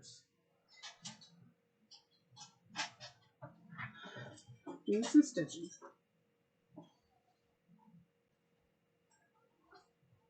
Your bag is super squishy right now, and I know like it's like taboo not to squish your bag, but I'm telling you, it will cover. Squish it so you can get these stitches. You're going to do 3/8 of an inch. You're going to make sure you back stitch at every stop and ending real well. If you have a flat violet like me, you're just going to squish this.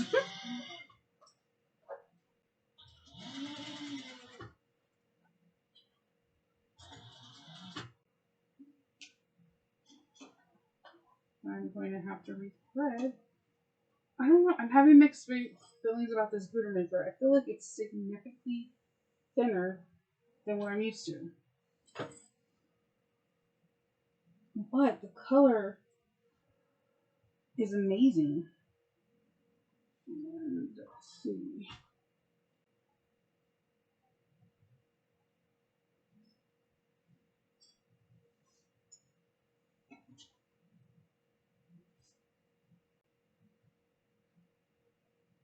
Okay, so you can definitely staple this. I'm not a stapler. I'm afraid of staples.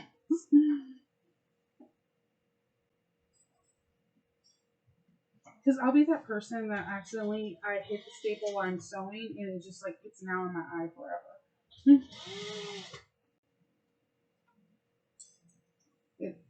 I'm very accident prone, so anything I can do to avoid accidents, I try.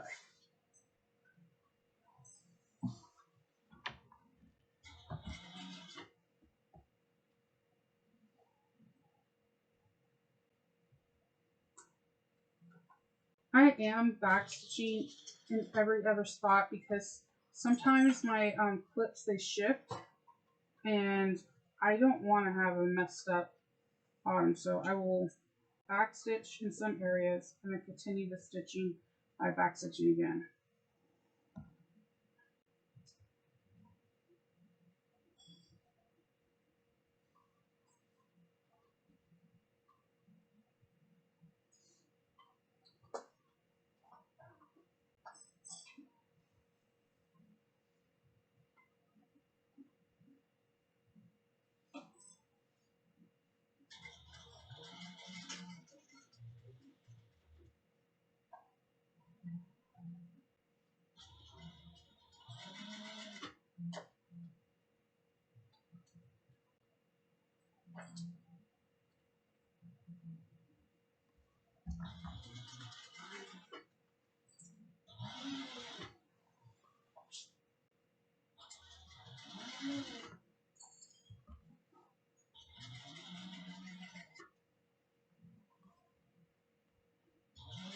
Taking my time and squishing the bag.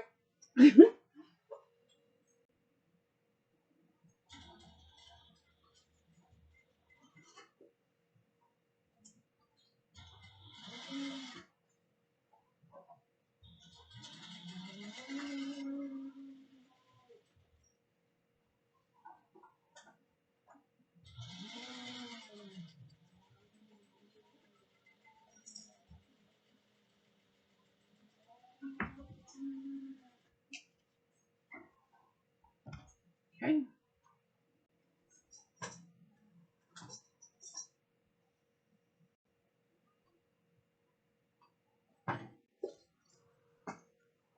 See how like this side wants to poke out, so you're gonna have to just, like I said, squish it, and it's gonna be fine.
Okay. I get like all serious when I'm clipping, like I won't say anything, and then it's really weird because I like silence, but at the same time I'm like, I can literally hear a pin drop right now.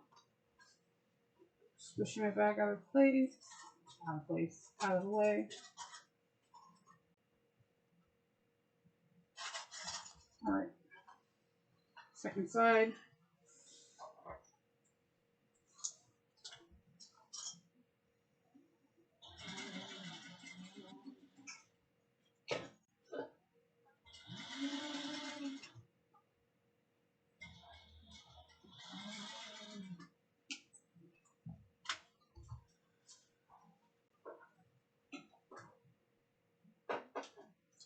I'm having like seriously trouble with this thread.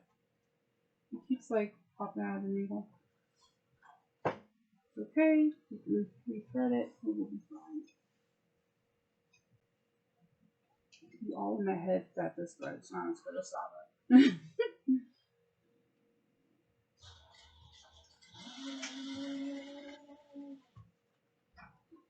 Three-eighths of an inch. Just move that exterior part out of the way.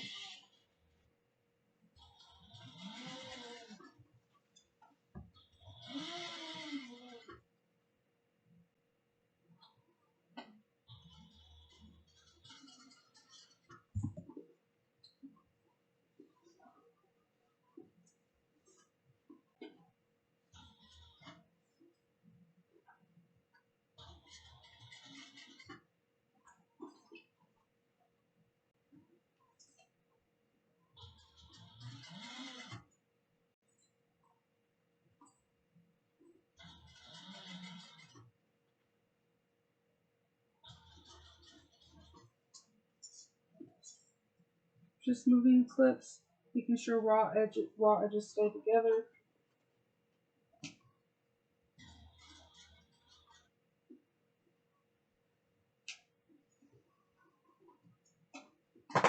need to reclip this part. It shifted majorly.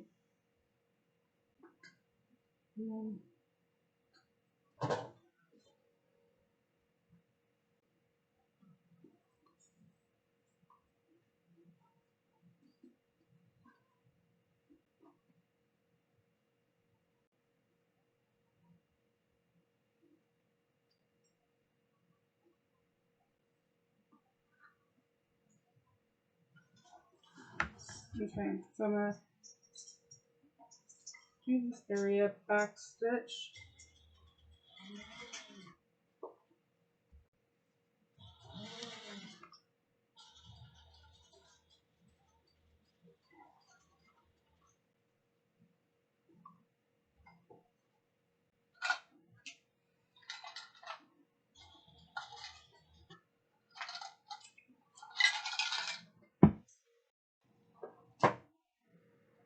Me in this one corner, I'm not going to be fine if I can see it.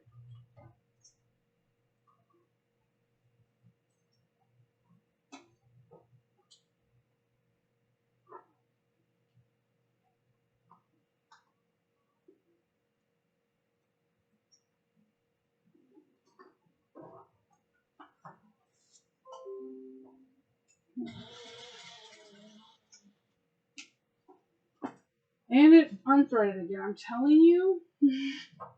I am telling you, I don't know about this thread.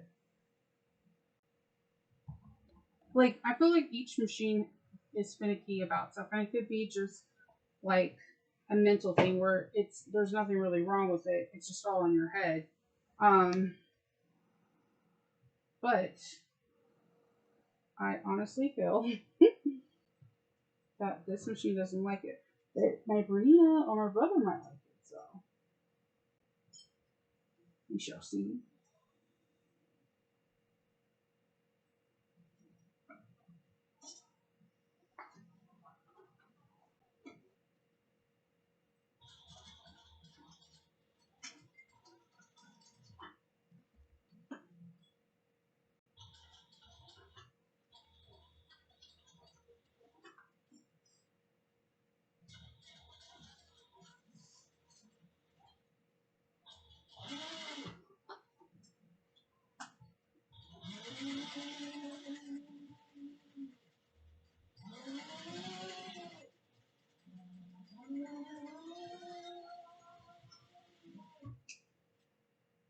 Okay. Okay. So from there we're going to pink, but do not pink. Do not use your pinking shears. Leave like a 1-inch area on each corner that's not pinked. And trust me, do that because I accidentally pinked all the way past the 1-inch thing one time, and it just really, it was it was a hot mess.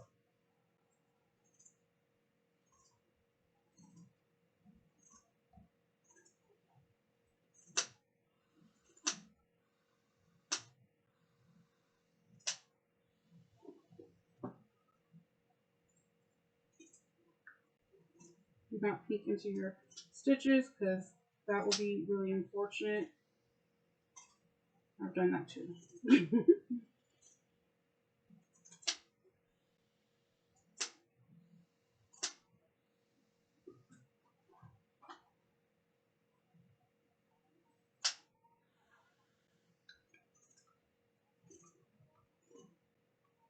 I almost just peeked into my stitches right now. It's really easy to do, so just take your time, breathe, and it'll work out.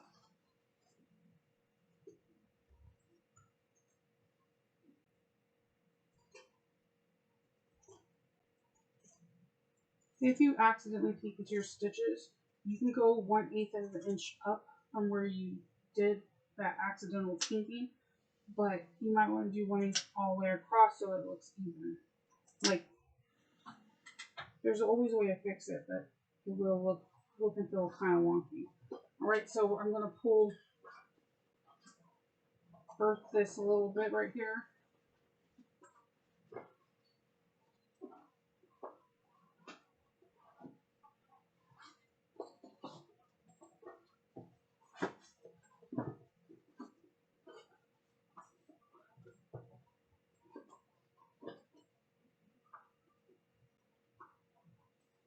Okay. Yeah, I'm just poking out all the corners.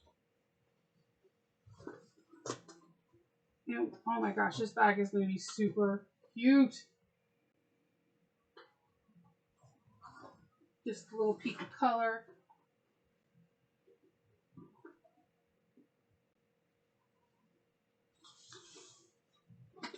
All right. Now we're going to work on the inside. Once we get the inside, we're going to put this together and it's going to come together beautifully. So we're going to put this aside. This is on we're on page 26.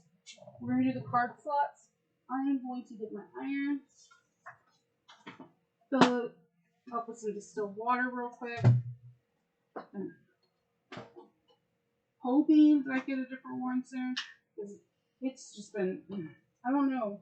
I went to like Google this brand and like there's some really harsh Amazon reviews saying like, oh, it works good for the first 2 weeks and then it just started sputtering. I'm like, yeah, I've had this for a little while and it never did that before, and now it's just sputter, sputter, sputter.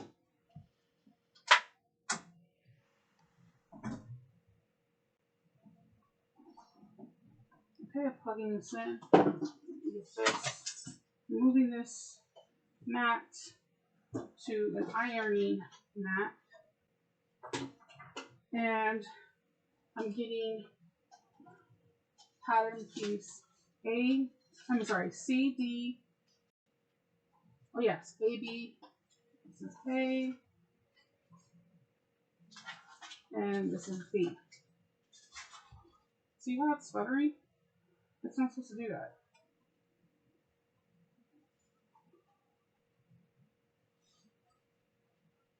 But we're going to work with what we got and not complain.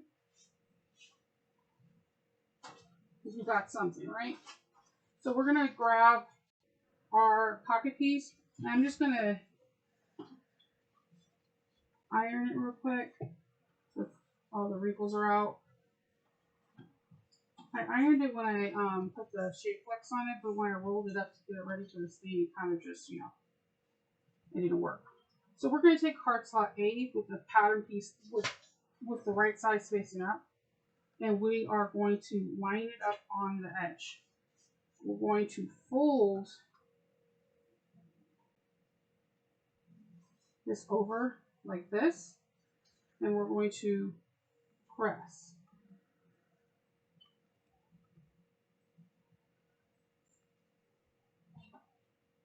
We're going to open it back up, and we're going to take pattern piece B,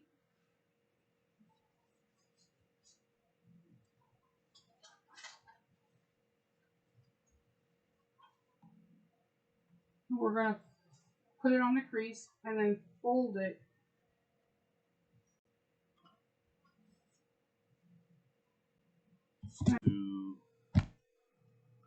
I'm sorry, somehow, some way the footage just stopped making the cards, but let me explain it to you. After we put the pattern pieces from pattern piece C and D, we're going to top stitch these 4 pockets at 1/8 of an inch. Not top stitching this part.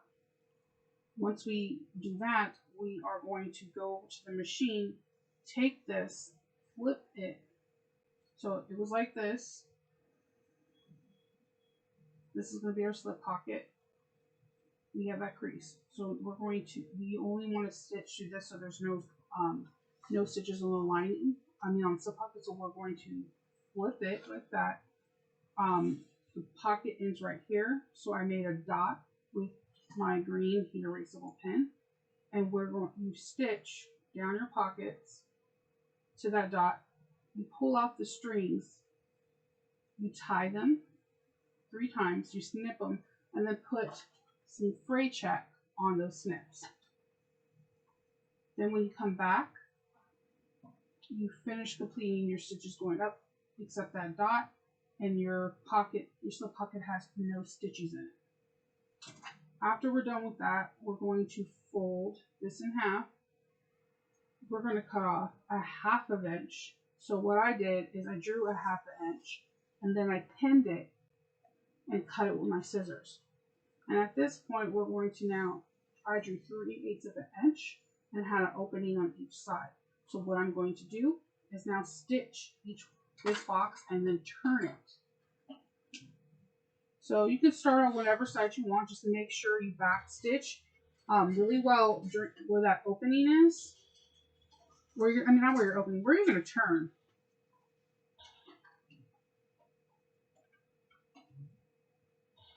Remember, we're at 3/8 of an inch.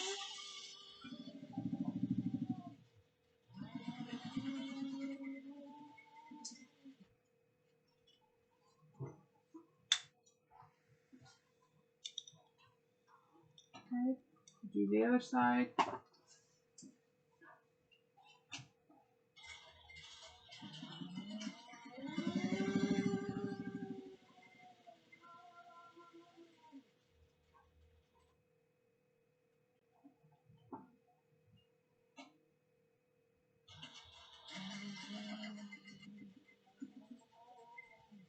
All right.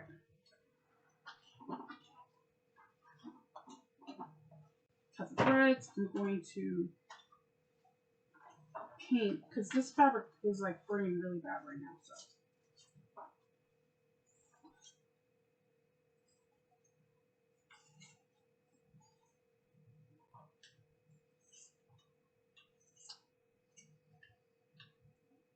Do not pink into your threads, and don't pink into the opening. So what I usually do is I do like a V, so that way I have where to tuck into the opening.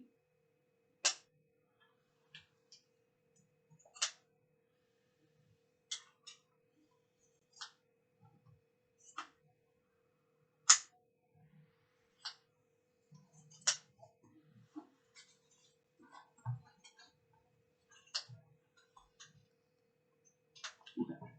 Get all your mess. I'm going to flip this to this mat. I'm going to turn this right side out, just rolling it inside out.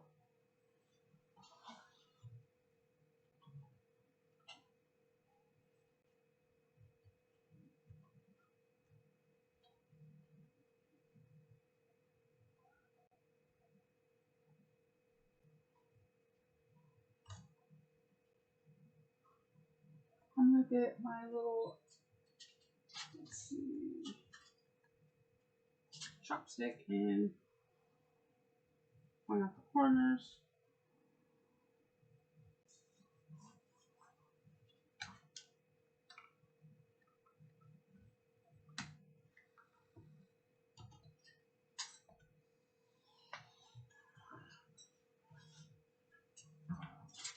Oh, I like the bone tool because it has a better point. I feel like it really gets the points up, like poking out nicely.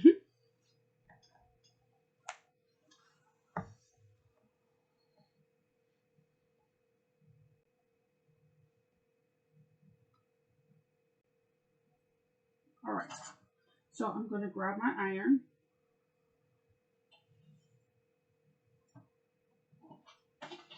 And then I'm going to give this a nice press.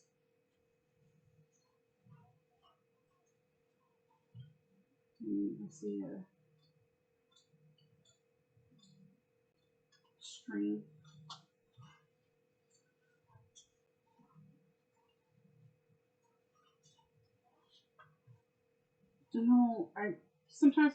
I know a lot of people don't like pressing. I like pressing because I feel like it gives it a more like professional look, and I know it sets the seams, the stitches in the seams better. Just gonna go one more time, poking out those corners.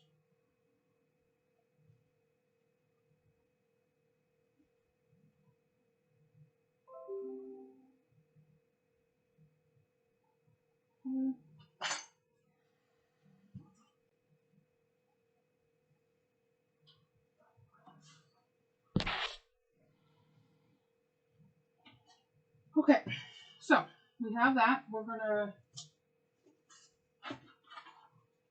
almost there. We're doing a lot of work, but we're almost there. We are going to not drop the glue. I'm going to grab a pattern piece and stick these here. I'm just going to. I always have like extra sew fuse hanging out, and then it drives me bonkers when I'm sewing because I'm like, I don't want it to be part of my seam allowance. All right, so we're going to go measure 1 wire centers.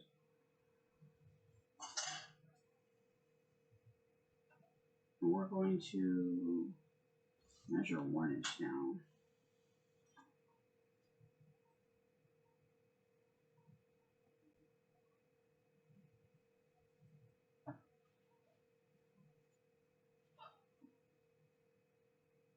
Just going to stick a quilting pin right there.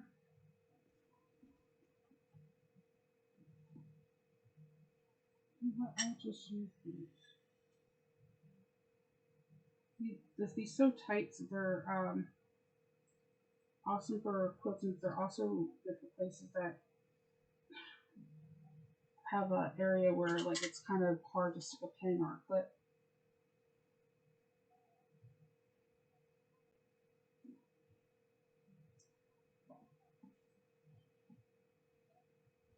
Alright.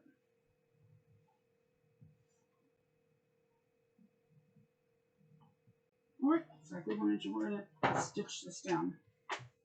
I back tack or do like a V when I'm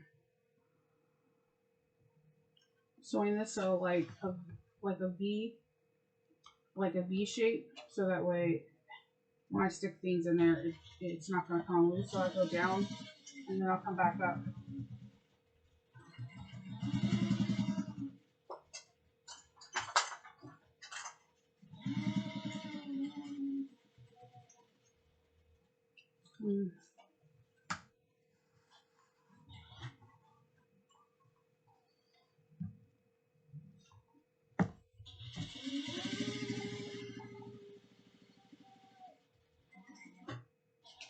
You also could stick some rivets in that area if you feel like, hey, it's going to get a lot of work. Because you could probably slip a phone or candies. Candy. Yeah, candy.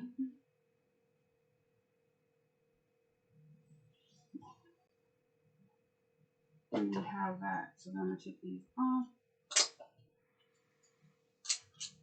So you have a nice deep slip pocket, another pop slip pocket, credit cards, and everything. So we have one thing down.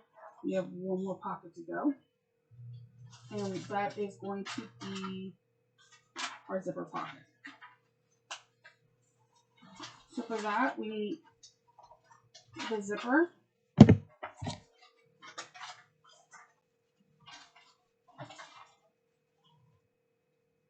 And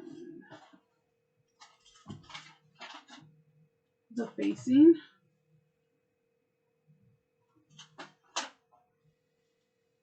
And the zipper hole.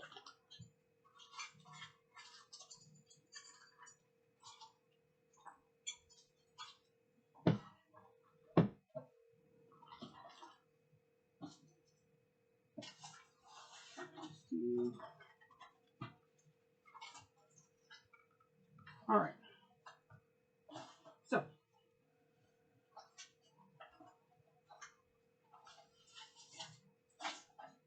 we're going to put the zipper together.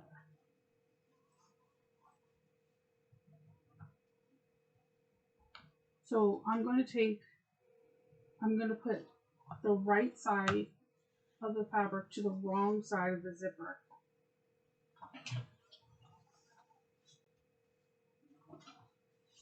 And I'm going to baste it down. I feel like I never baste. I just feel like, I honestly feel like I don't change my, the settings to my, machine until I'm top stitching. I don't know why. And we're going to take the right sides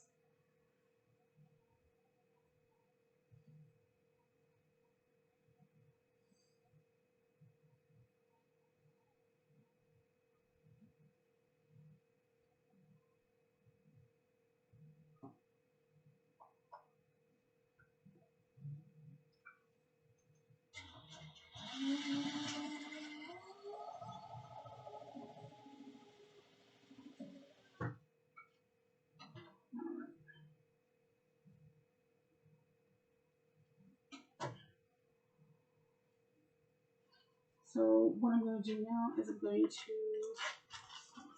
put some double-sided tape.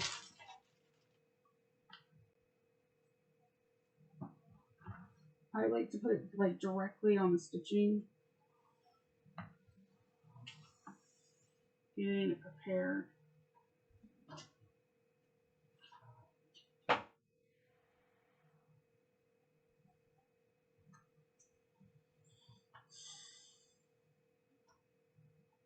Man, this tape is sticky. It's like sticking to the scissors, sticking to the fabric. Alright. So we're going to measure a half a centimeter down. Not half a centimeter, half an inch down.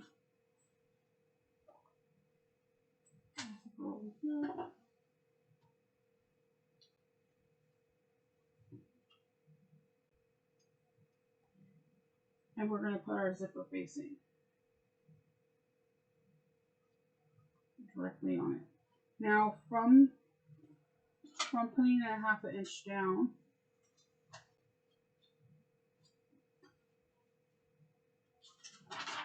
on page 33, you're going to, there's markings. Like, so from the zipper facing, you're going to go 1 inch up, and then you're going to go, I'm sorry, yeah, so you're going to draw 1 inch up and then another parallel line a half an inch up. I found my centers and then I marked the 5-inch zipper. And then I created these V's so that when I cut them out, it can come out super clean.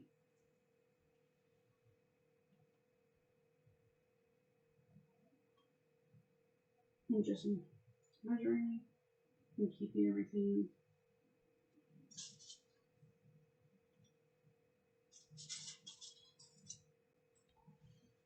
Okay, so I'm going to go around this box. Let's see.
This one area.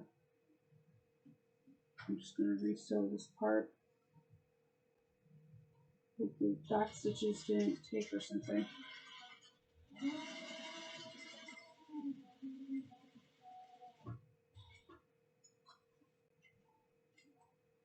Alright.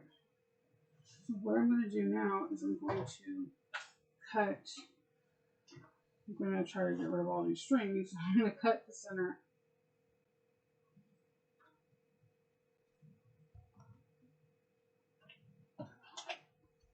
Let's see.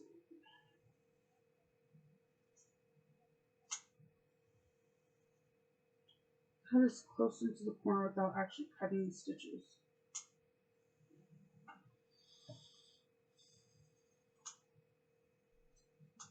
I'm telling you, after we put this part together, we're like literally constructing the bag, and it's beautiful. So I'm going to use my iron again, and I like to iron this section first, like really well, so it's more pliable and the stitches set. And then you're going to bring it through.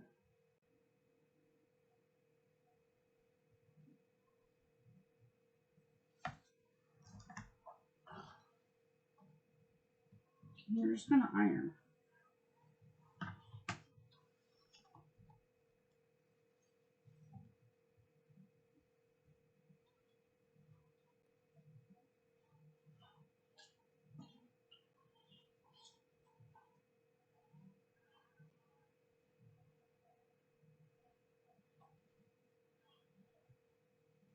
And when you're steaming, you're getting like a mini facial too, so. I just like to go on the outer side to make sure that all the covering is like fully not seen.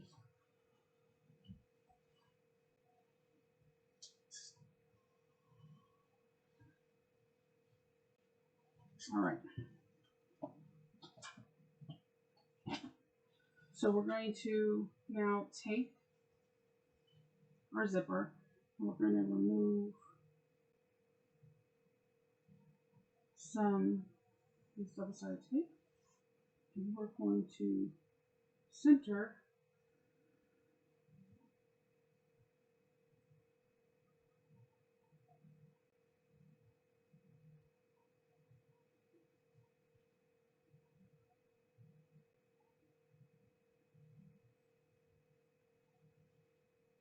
take your time so that you can get it to the way you like.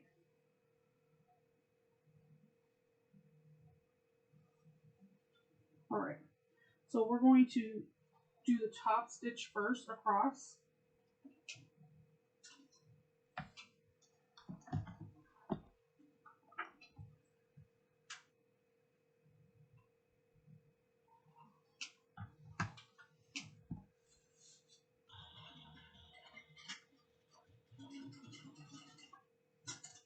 Move all this stuff out of the way so things are not flying.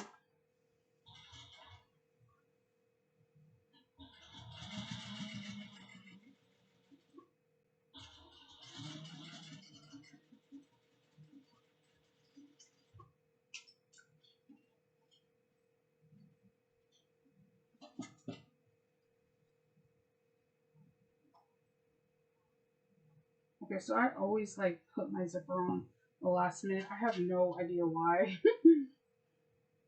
I guess I don't like maybe I don't like moving it in and out of the way.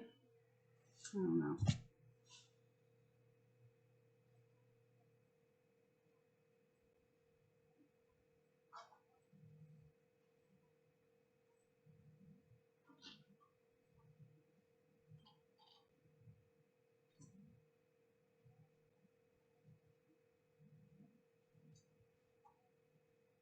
Okay.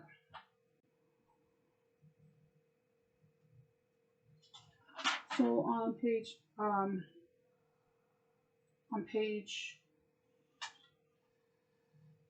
34, we're going to go down and across. Keep this top part out of the way.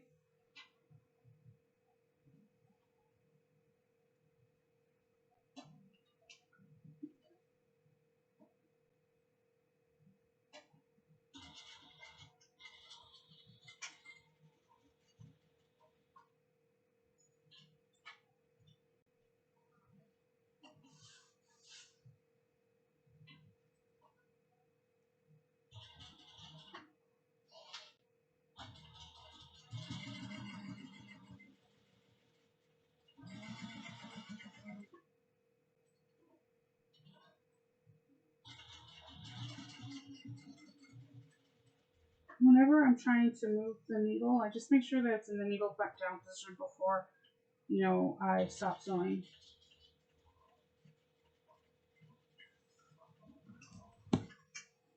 All right.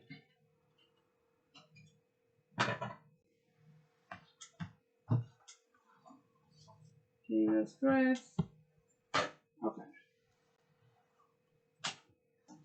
So we are going to now sew this up. I'm going to I don't want the pocket too low, so I'm trying to match these to the bottom of the bag. Because it's a deep pocket, perfect for cell phone or candies. So I'm going to now side stitch this. And make sure you get this little V part. This part's super important because it keeps the pocket in place. So you could do a couple back stitches on this, especially if you're using cotton to take it.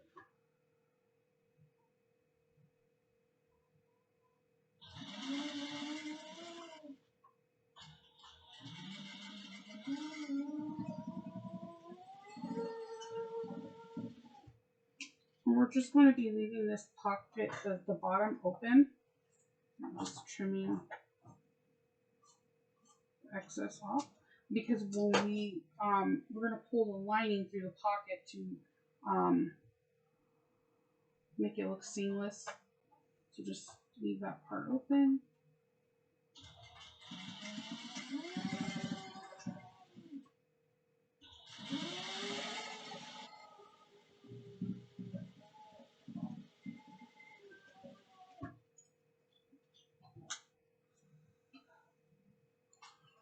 Okay.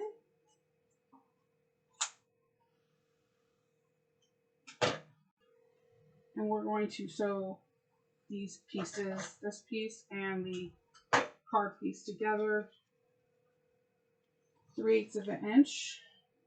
And you can definitely, again, I'm a big person advocate of drawing 3/8 of an inch.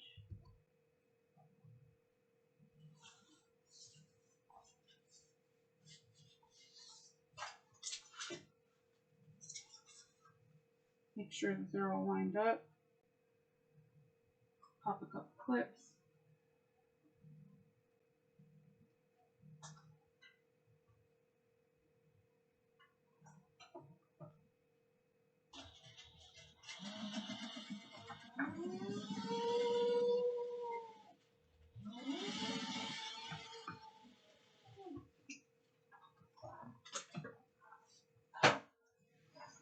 Getting to the exciting part.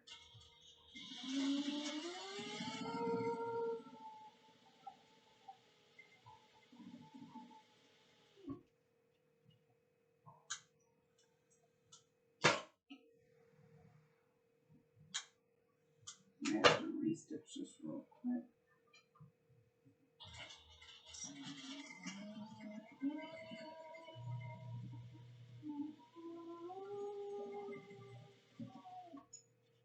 Okay.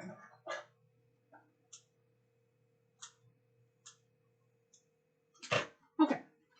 So we have that all stitched up. We trim the seam allowance, except that top part. I'm gonna do this. This is so close. I don't want.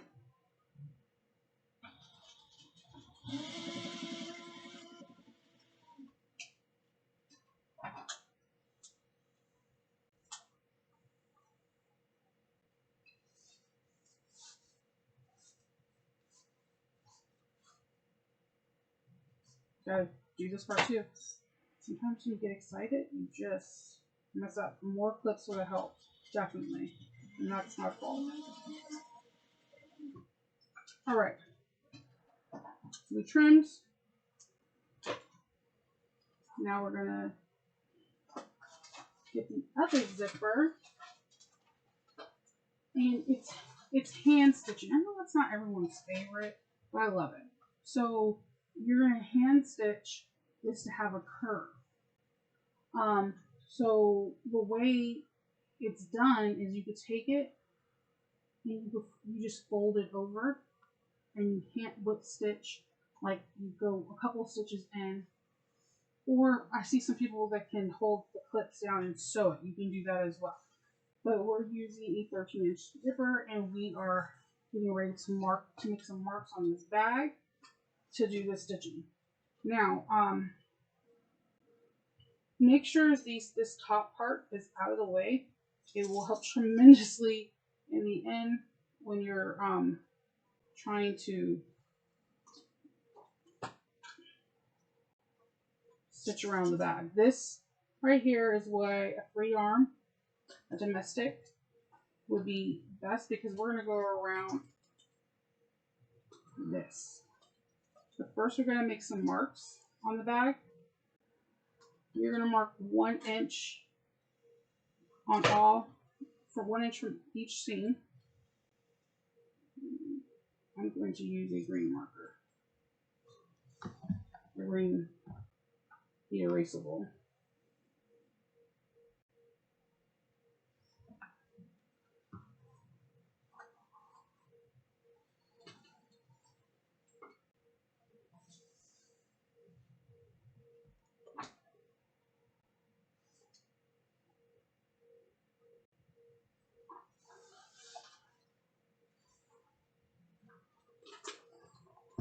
So marker, 1 inch mark. Make sure it's accurate. Remark if you have to. Being accurate is super important on this. Also, wherever your nameplate is, you're going to want to make sure that it's orientated right, so that the zipper is pulling. I mean, it's really your choice. Like, you can pull from left to right or right to left. It's totally your discretion. I am going to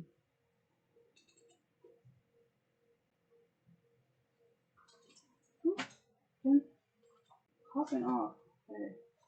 Let's see. I'm going to put zippers right sides together.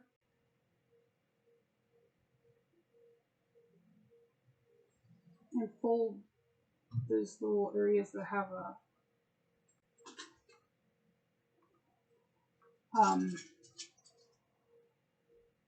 seam. Open them up so that way it's not bulky.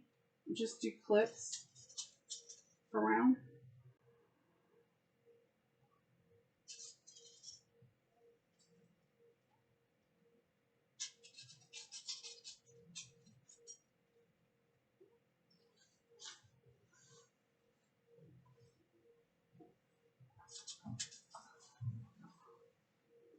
When you get to that 1 inch mark at the end of the tail, you're going to kind of just veer it off.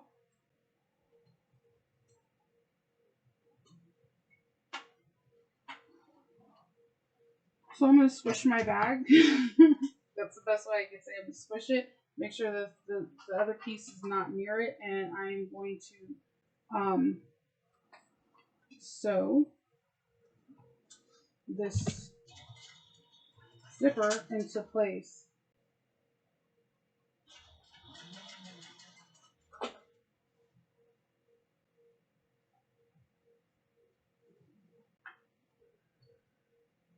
Trying to make sure those don't interfere with the sewing.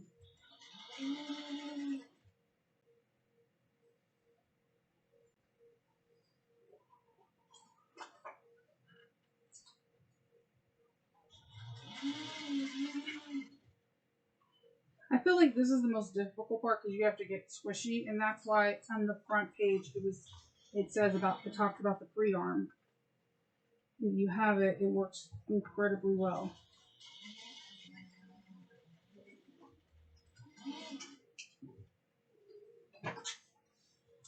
Okay, and then you put the zipper on the other side. I'm sitting here dancing, but you guys can't see because this is my favorite part. I love seeing the bag just come together. Do the same thing. Make sure you put your other zipper tail right at that 1 inch mark.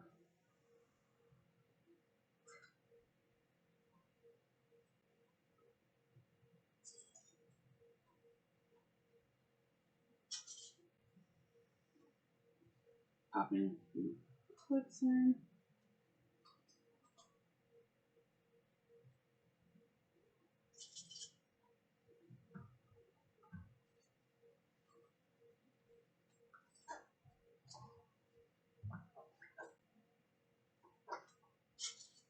Okay. I'm going to, again, get squishy with my bag, making sure the other side is not getting stitched on. Put my toe to the back.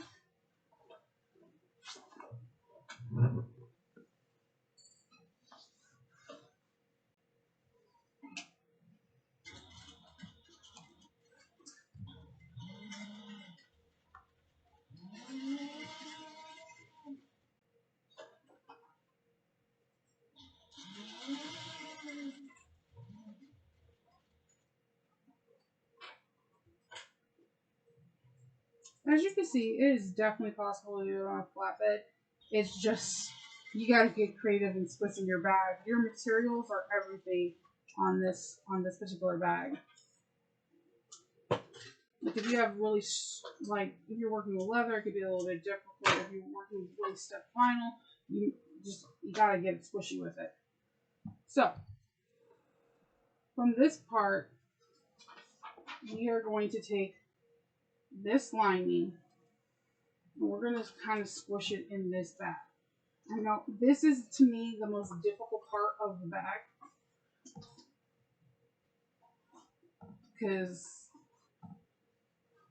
it doesn't want to sit in here because it's super tight and the bag is not having it. But it will work.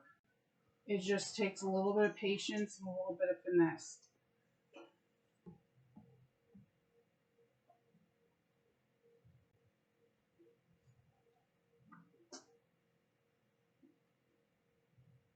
Okay. And a lot of clips for me because I don't know.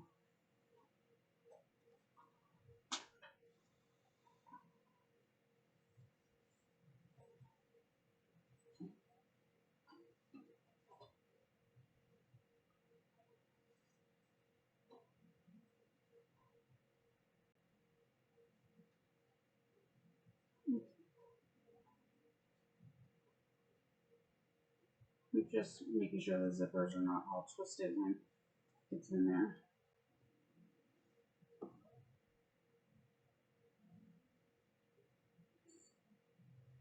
And from there, I just literally clip a lot of clips, a lot. But it's worth it. Like I said, like the process of this bag getting made is genius. Like I would have never thought of doing this, and it gives such a clean finish.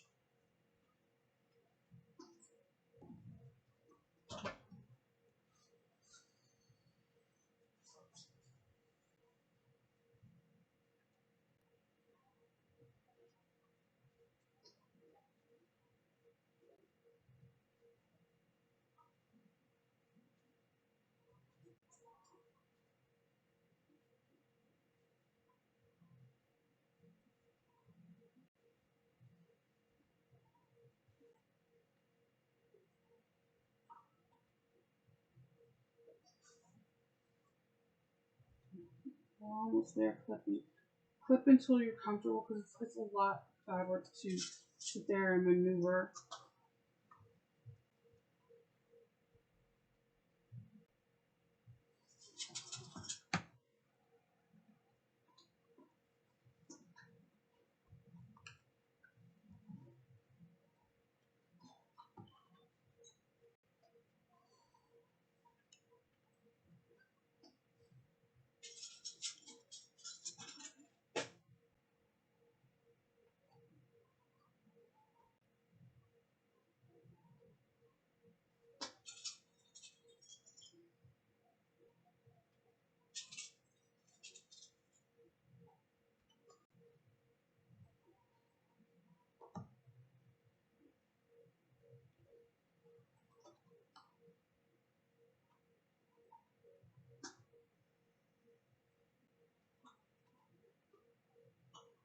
This is a process. I'm telling you, this is the most difficult part. The whole bag is easy. It just, you want to make sure that everything's fitting because you don't want to wavy with zipper or a zipper that can't zip because it wasn't prepared with the lining right. I've had to do that where I had to go back and take out all the stitches and redo the zipper so many times. It's definitely a learning experience. It's definitely frustrating.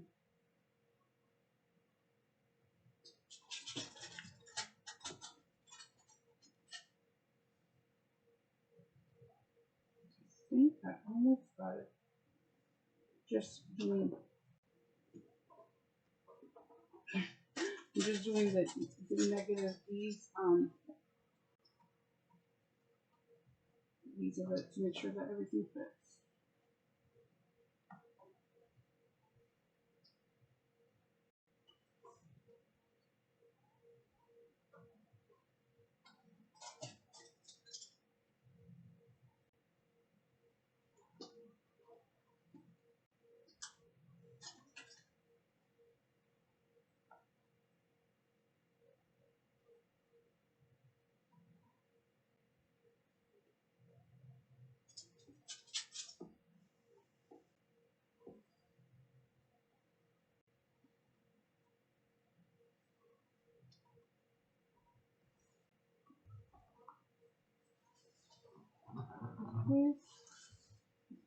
got it.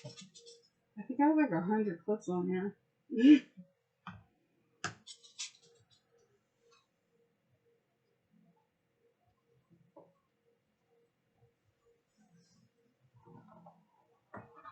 Alright, so we are going to roll around and stitch this. Now see if you have a domestic and as a free arm, you can just kind of feed it in. If you don't, you're going to have to kind of smush it and go from inside out.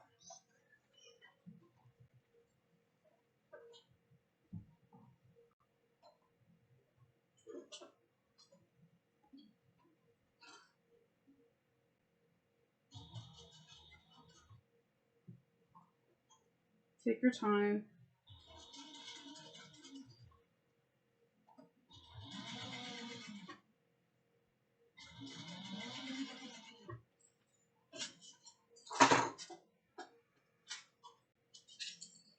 I'm just like popping clips everywhere.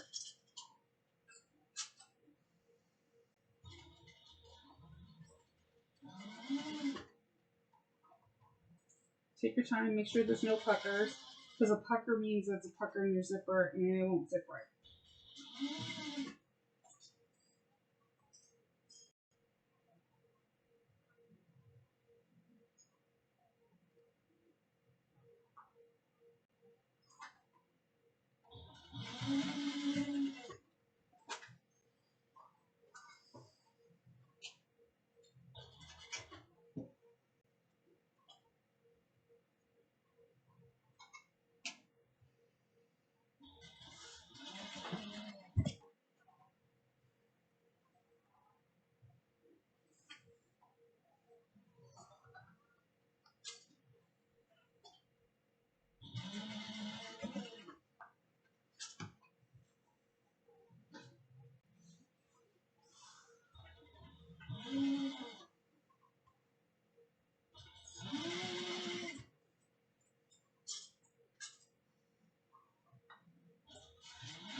We're almost there.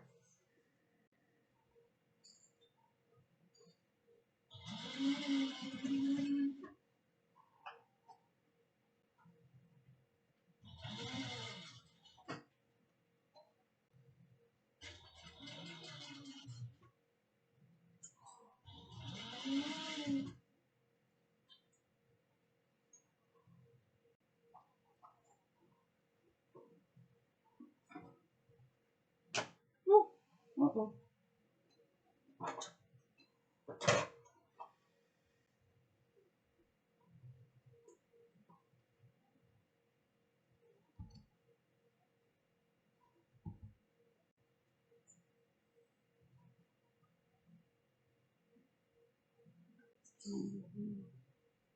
Go back to that area, secure it.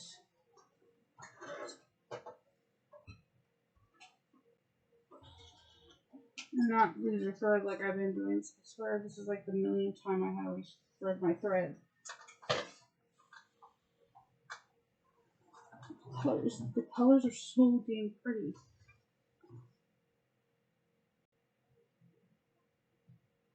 Alright.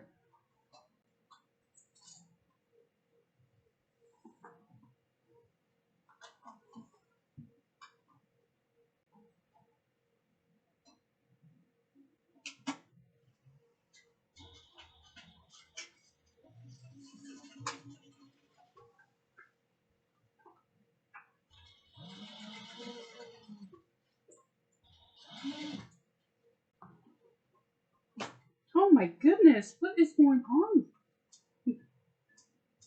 Yep, this happens to me sometimes.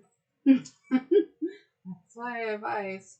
Do as I say, not as I do. Break it up in parts.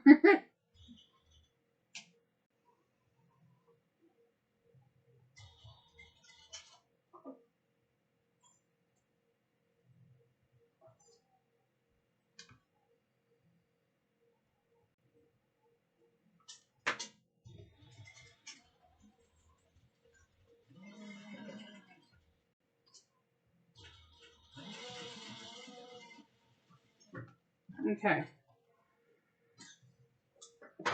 Crossing my fingers here. Do not trim the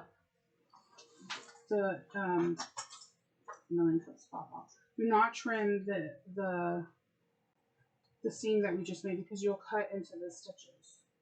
I mean, cut into the stitches. Cut into the See, I made a mistake right here. So what I'm going to do is I'm going to move this back down.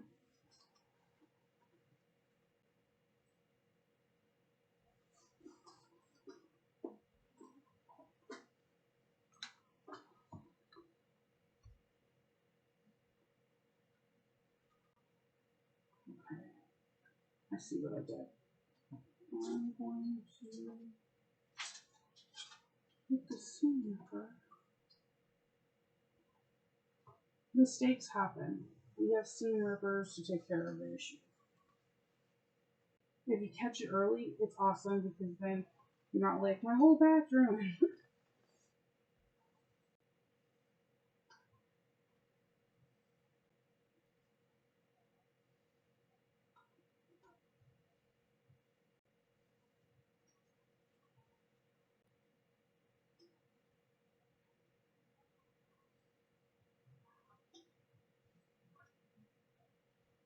Okay.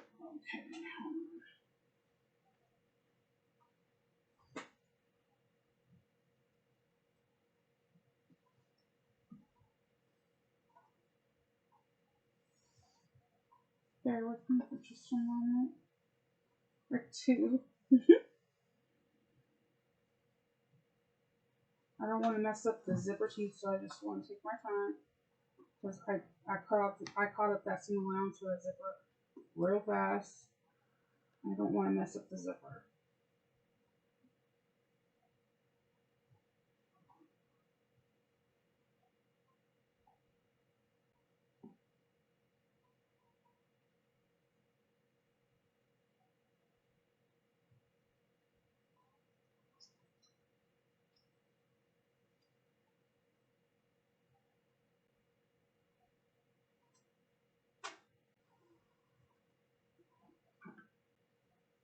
Okay.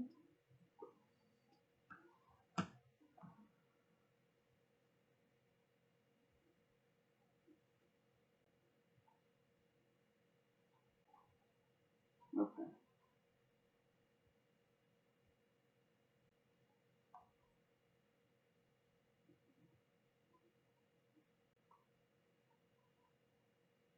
Alright. I fixed it.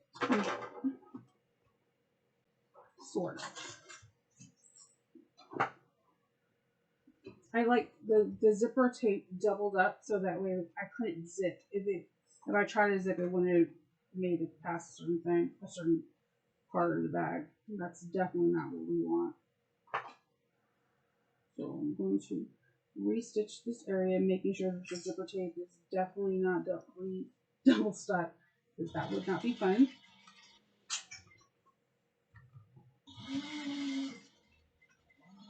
Alright. Again, do not cut your seam allowance because you'll cut into the zipper tape and the zipper tape will start fraying and all that jazz.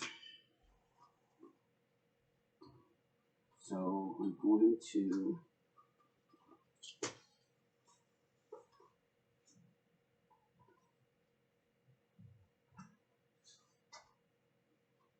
So this is what it's looking like so far. Now we're going to take our Peltex and like put it in the bag. Let's see. 1, 2.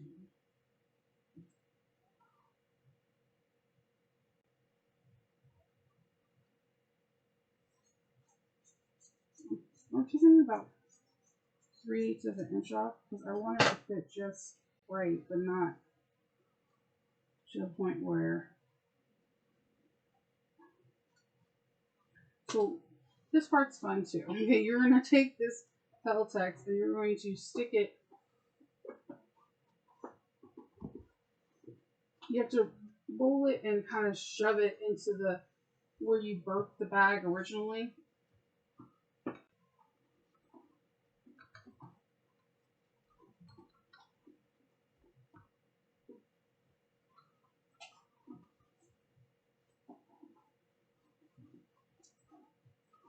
Okay, so I'm like sticking the Peltex in there.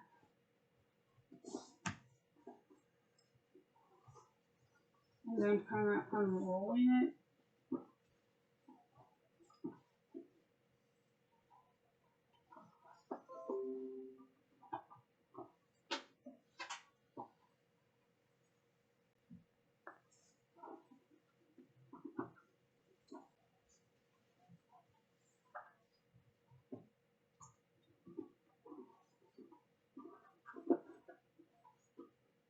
Because before we top stitch, we want to make sure this is laying perfectly flat so that we don't have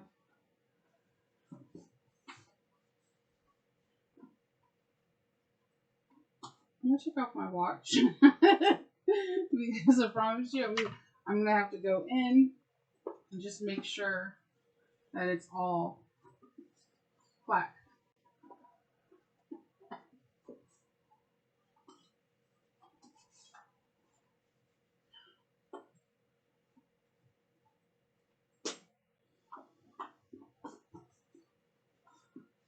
It's the weirdest thing. The testers were talking about it.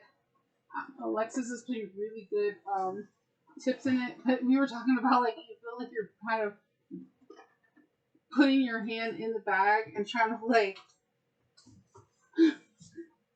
create this thing. It's like it's the hole within the hole. It's just a very interesting place, but it works out good. You just need to roll it. I'm going to do it on the second one. You need to roll it. You stick it in the hole, and then you kind of just straighten it out.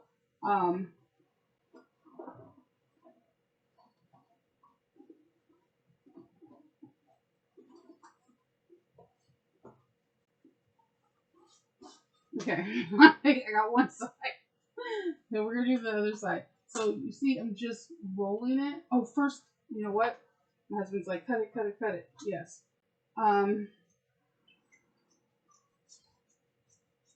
About 3/8 of an inch off. I'm just going to see how my knuckles got. I turn pink real easily. My kids have like an ongoing joke that I'm pink. That hurts my feelings a little bit. I don't feel like I'm pink, but whatever. That's a topic for another day.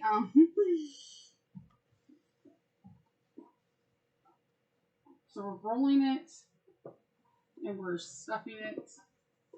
This is it's a very weird process. I'm telling you, though, it's weirdly genius.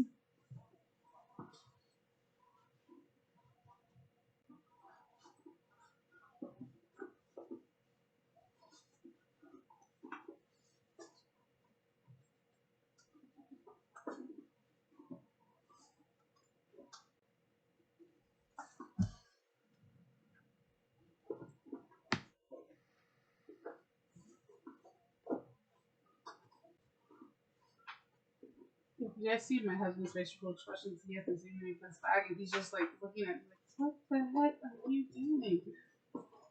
I'm getting into the bag. I'm making sure that everything fits. So like the only thing that's really small on me is like my hands. I really produce some small hands. I'm 5'9", and my hands are not very big. So I'm able to get into the bag without. I'm telling you, it's worth it though. Just trust me. Trust the process.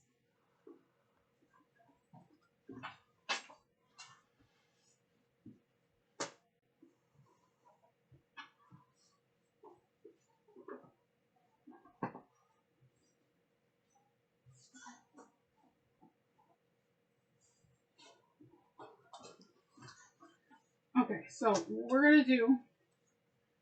This one side is just like super bulky on one side. This. Okay, I'm secretly loving pork because I feel like I couldn't do this with mine.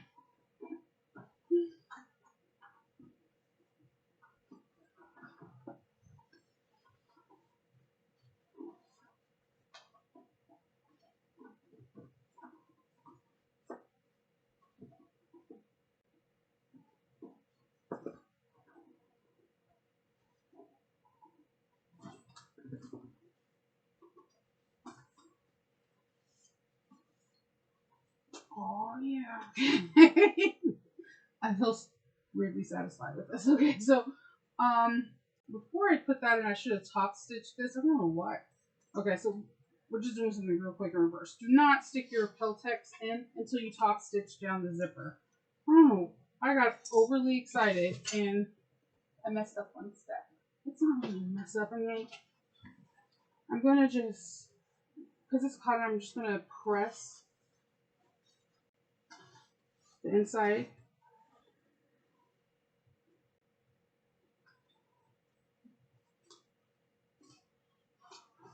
I just press the inside of the bag so that the lining is not poking through.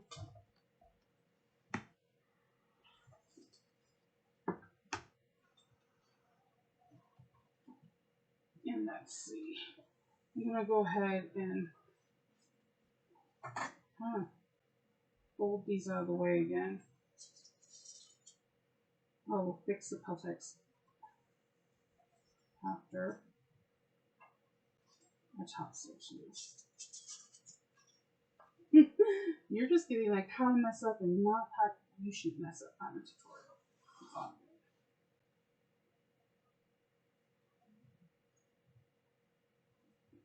I'm gonna top stitch this. We have a lot of top stitching to do. Now we're gonna top stitch this, then we're gonna go around and then pull the threads from the top stitch in the bag.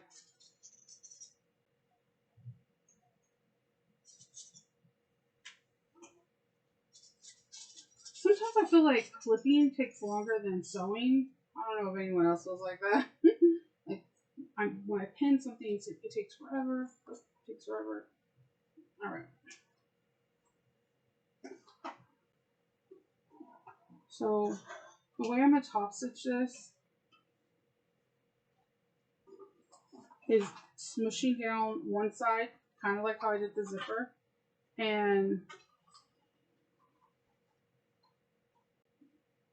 slowly top stitch 1/8 of an inch.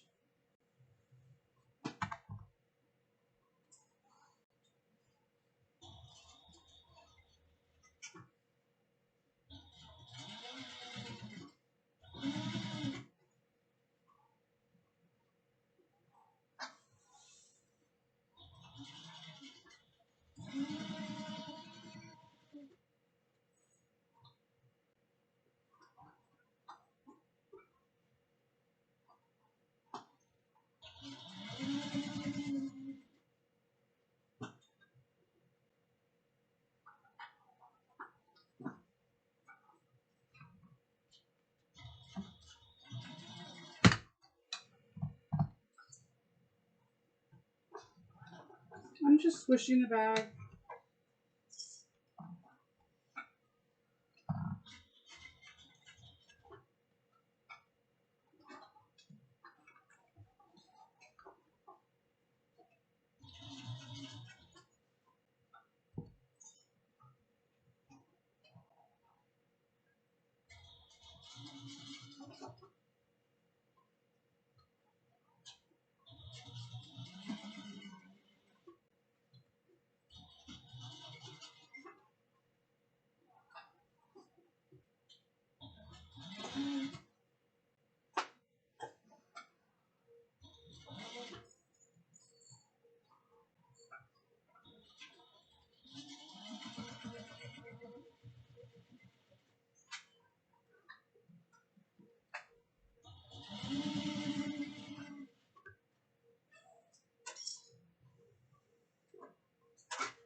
Okay, so I'm going to take the threads that I top stitch and pull them back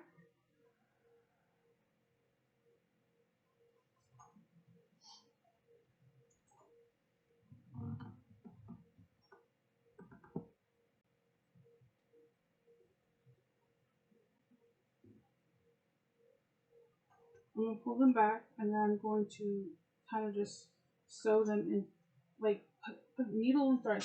I'm going to take the needle and thread, and I'm going to put it into the lining, and then I'm going to tie it off.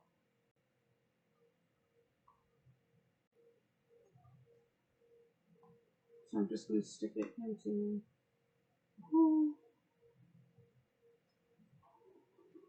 and take the middle.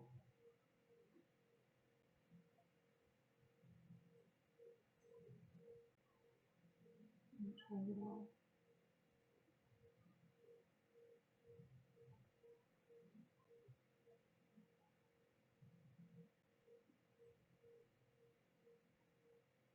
I do 3 little knots because it's inside the lining. I just leave the strings too, because you're not going to see it.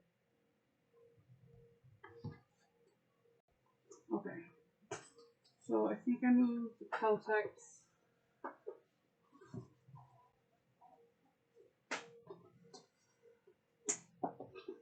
All right.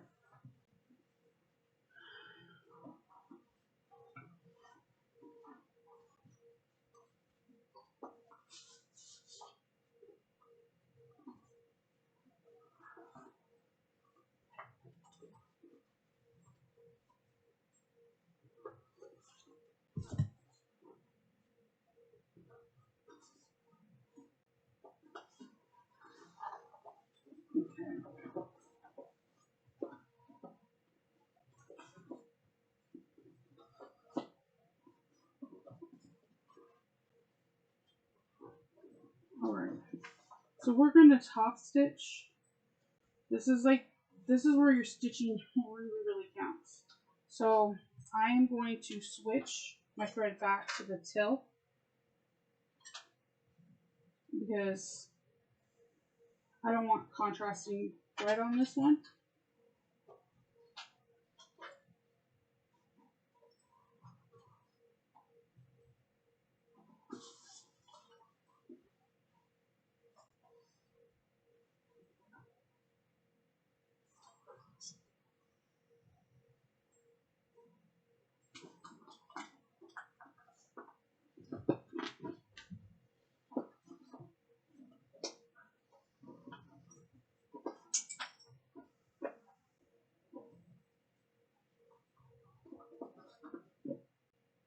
So I'm just trying to really make sure the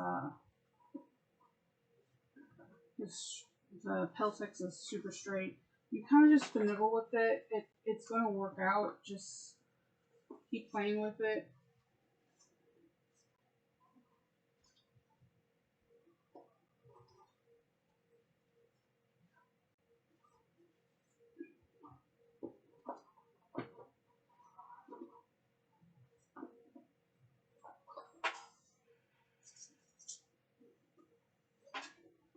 Alright, so from here,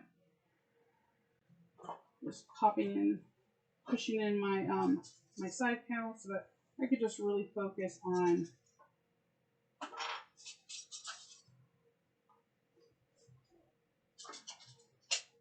okay, so because this one is, I know everyone would, the stitches are going to be visible, so if you're going to use contrasting thread, really take your time. But I'm not. I'm going to use the till, and I'm going to take my time. I'm going to make it a stitch length of 3.5.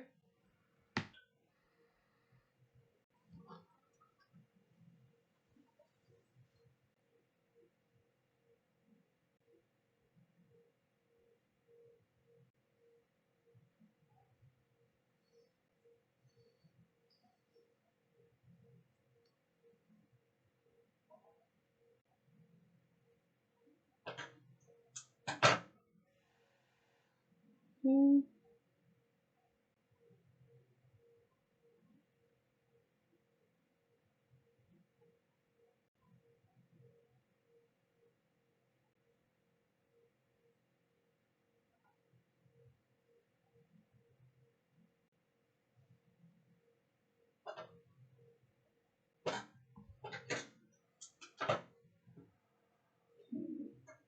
So again, this is where a free arm comes in. You're going to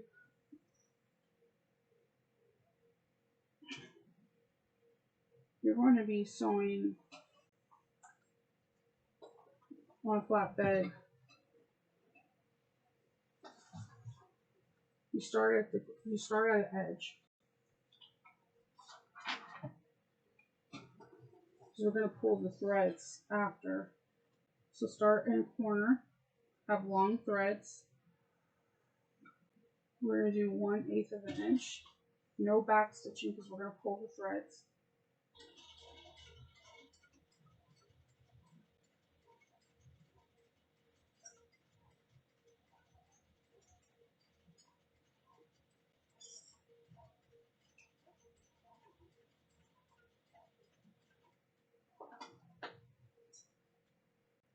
When you stop with the needle down.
Okay. We're almost there.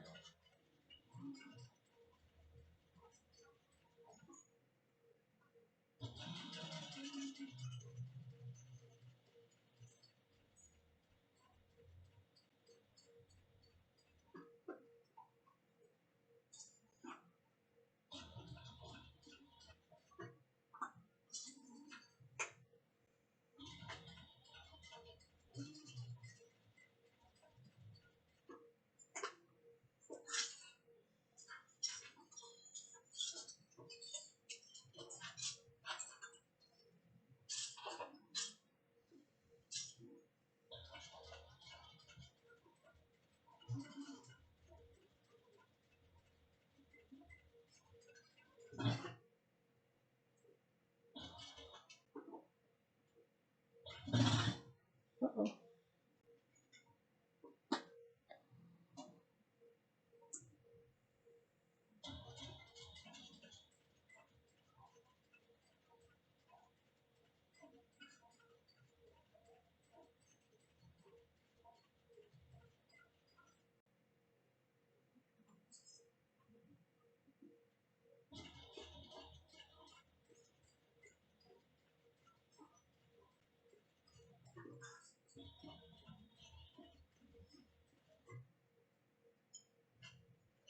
Whenever you don't have your pointer tool right by the needle, if it moves, it's not going to like it.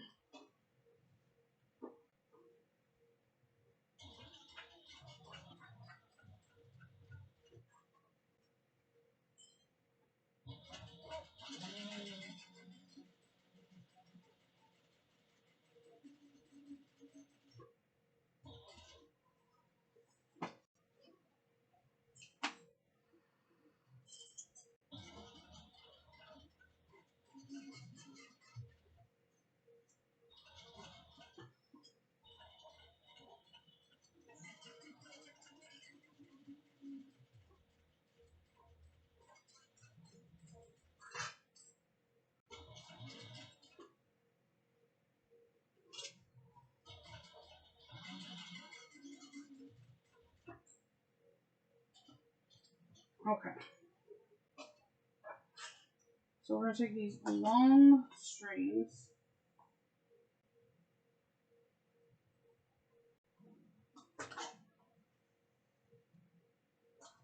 And we are going to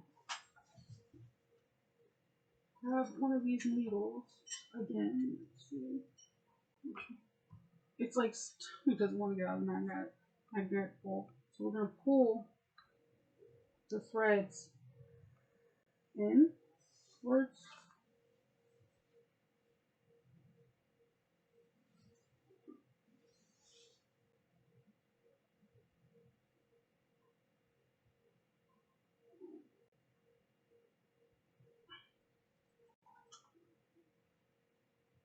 And I just like to cut them even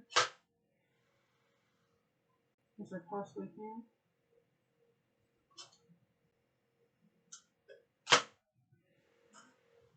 Really? Okay. I need a one to go. I thread them. And then I'm going to stick them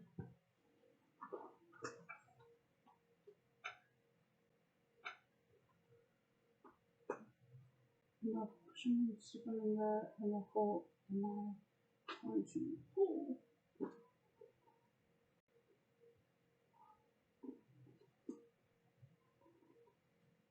threads inside, take the needle out, and then I'm going to take the threads and I'm going to tie them.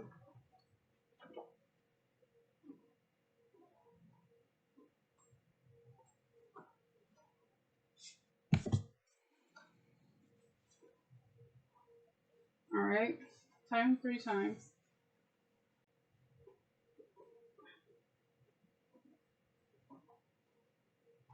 I'm poking out the back on my side. And then we're going to go in this pocket and we're going to pull the whole lining.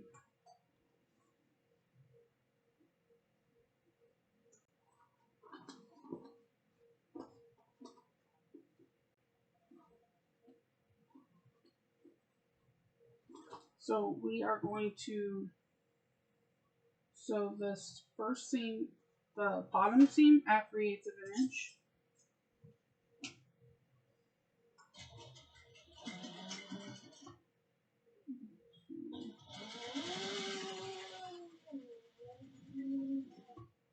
Okay.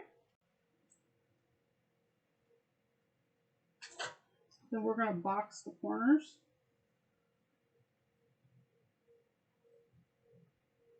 To put my finger like really taut, so that way the corners can be nice. Put one seam on one side and one seam on the other.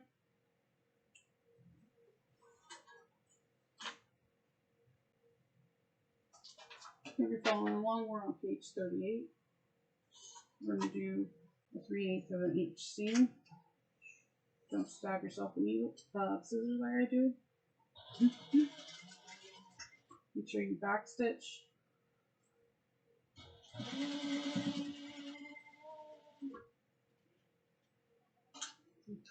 Turn down the seam.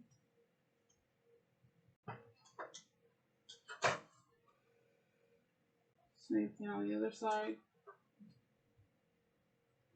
Nice and it's like a smiley face kind of, or a goldfish, like the mouth when it's opening for water or food or whatever.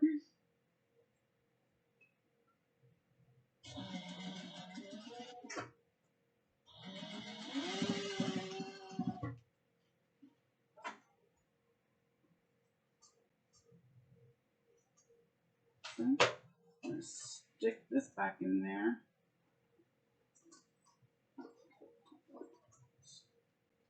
Take your pocket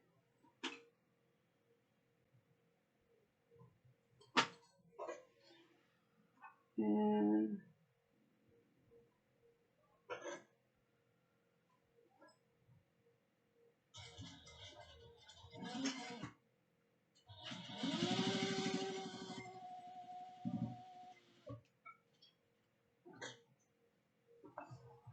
okay.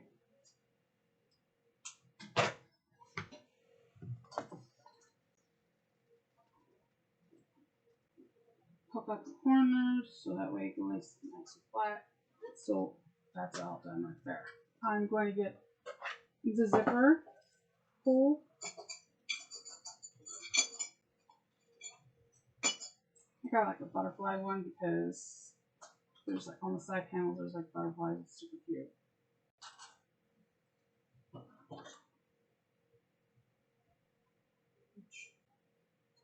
trying to trim this out.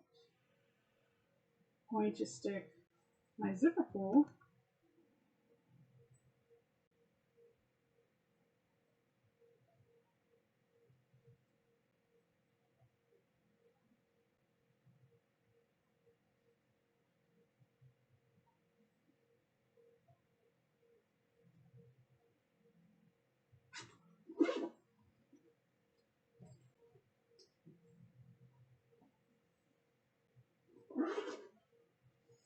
Okay, so with the zipper pull, if it looks a little bit wavy, there's a couple things you can do. You can, one, iron it so that it's not as wavy. I usually iron my zippers because, you know, they're on a roll. I'm trying not to get the cork, just the zippers. The zipper tape, I'm sorry.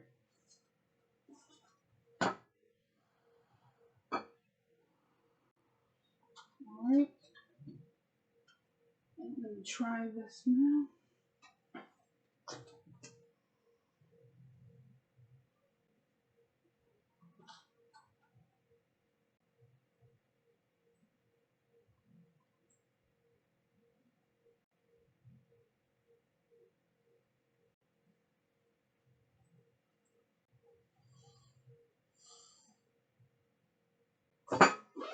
Alright. Let that down, and then I'm going to put a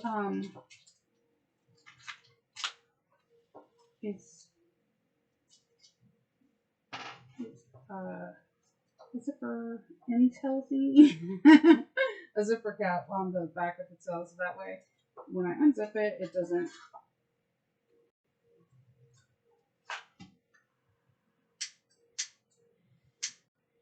I'm melting the ends because they're fraying.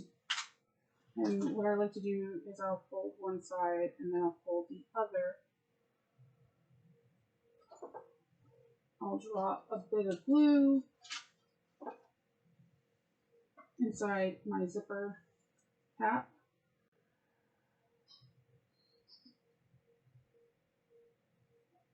Oops. I'll put a little bit of glue on the zipper itself so that way when I'm folding it, it doesn't get like, it just folds easier that way. Put the zipper cap on.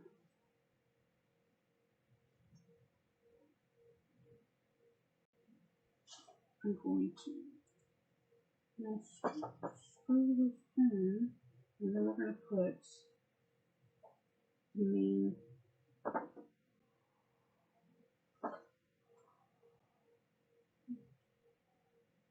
closure and also handles. You don't have to do handles. I just think they look so dang cute on this bag. Like, because the bag itself is adorable, and then you have these little handles. And it's only for rivets for that one. So we got this. This is all done. Cute. We're going to go check out this. I got this from Cereal Bag Maker. I love her. I love her hardware.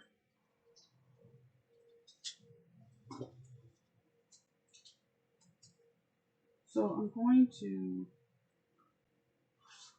measure this.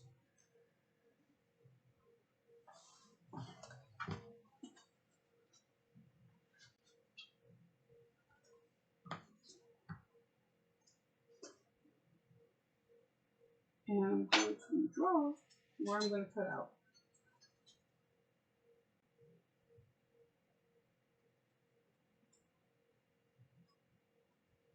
Okay, so for my drawing, I'm going to,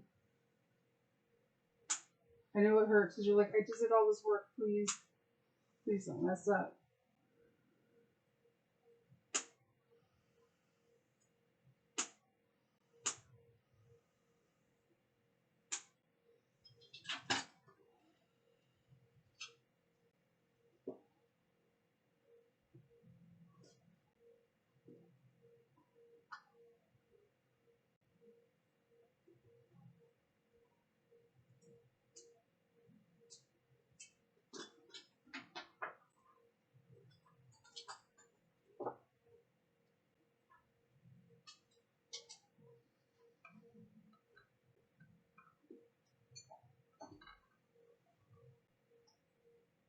I'm just making sure if I have to cut more.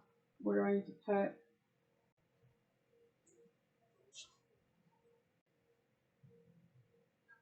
I'd rather cut a little at a time than cut a whole bunch and I'm just like, oh no, I have a huge gaping hole.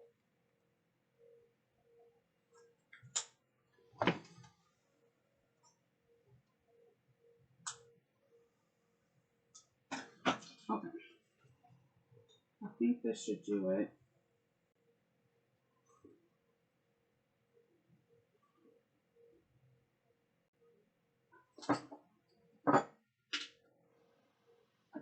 I'm going to snip a little bit more, and then we're going to glue it on.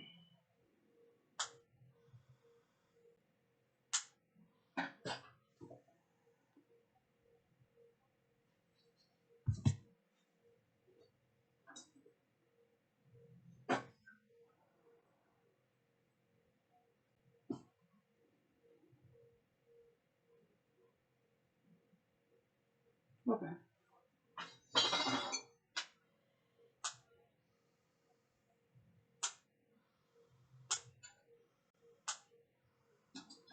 So I'm going to take glue and just kind of put it inside. So it's touching one.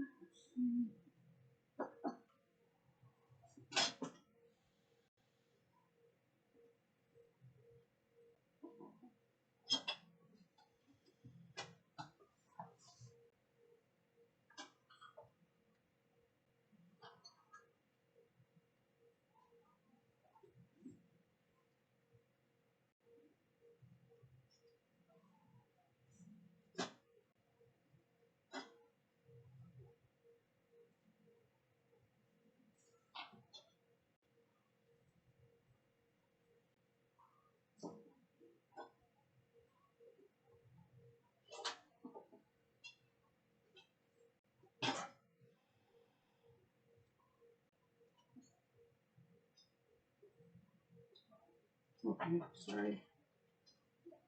Just have to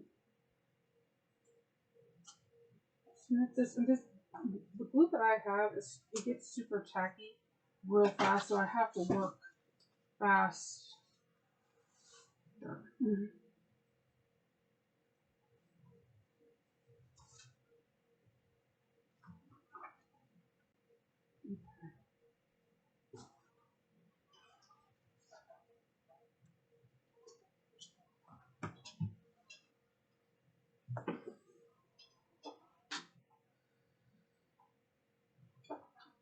Okay.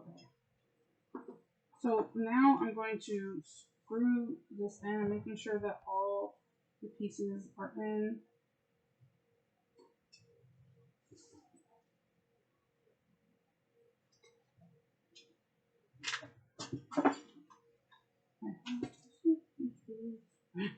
Yeah, I just say about screws. It's late.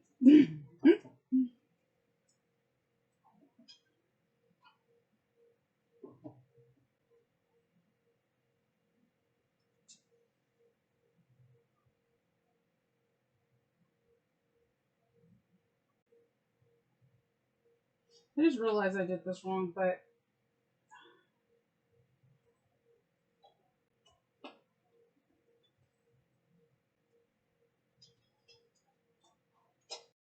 because this needs to be on this side, because this has to be on this side. Okay.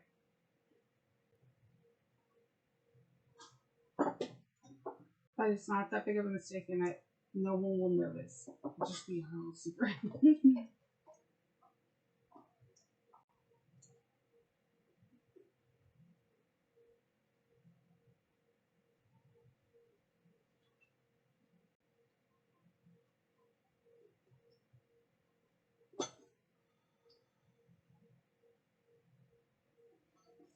Okay.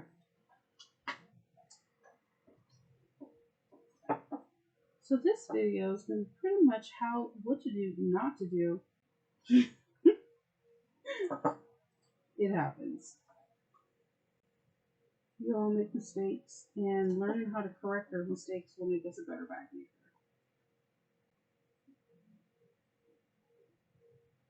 It's really easy to want to give up. There's some times where I may have made bags, and I'm sitting there like crying because I spent like 4 hours on this bag, and it just doesn't look like what I expected. And learning how to take apart and fix mistakes is crucial in bag making because everyone makes mistakes. But the biggest mistake is pretending like you don't. Because we're all human, right?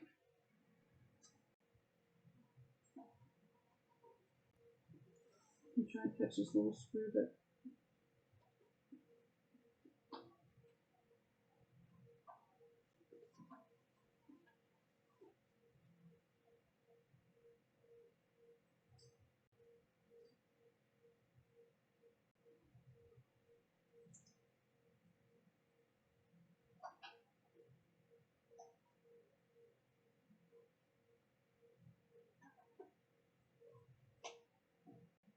Okay, so I'm going to take this one. I'm going to measure it out better.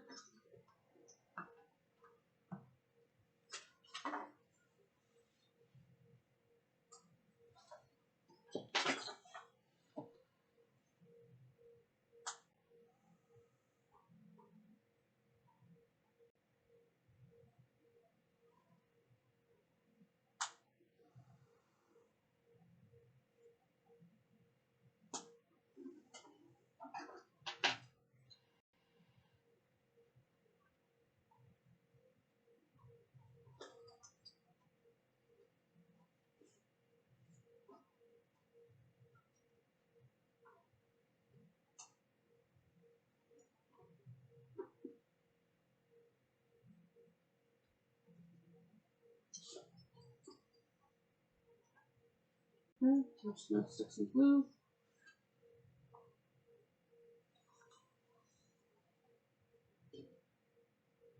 I'm going to throw a little bit of glue. I mean, cork doesn't fray, but it doesn't hurt.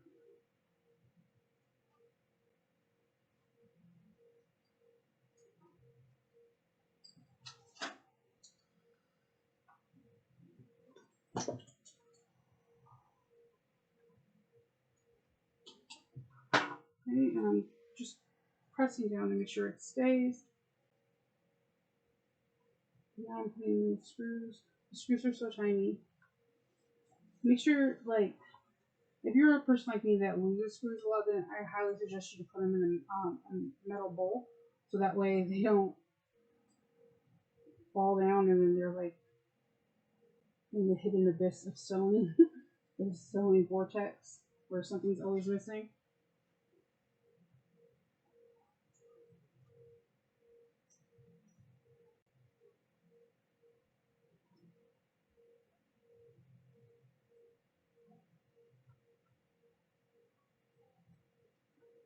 And we have one more screw. And then we're going to put the handles on, and I believe they're on 1 1/4 evenly. Okay.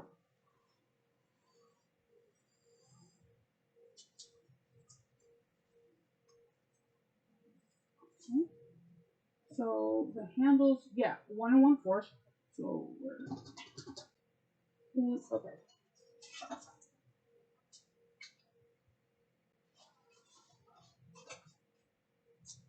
We're almost finished, so let's do this. 1 4.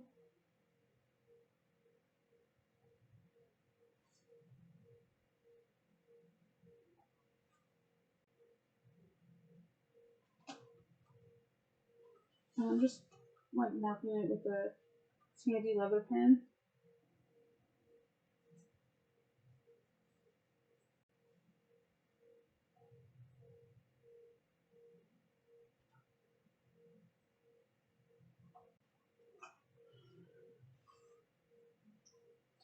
And before I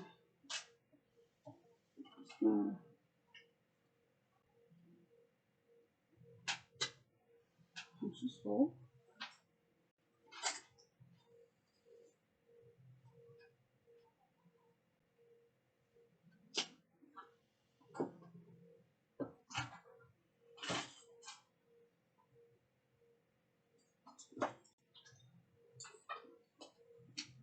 If you know a good hole puncher, please make a comment because and where I can get it. Because I promise you, that is like my dream thing to have. It's the perfect hole puncher. I like the drill bits where you're like pounding, but you can't do that at night. You know, our neighbors, of course, and like kids asleep and puppies asleep.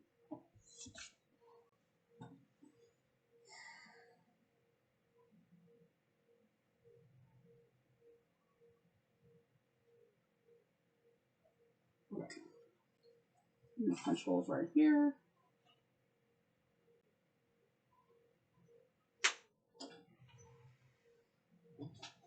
We're almost done. We just put these handles on, and we're done. We're gonna set them.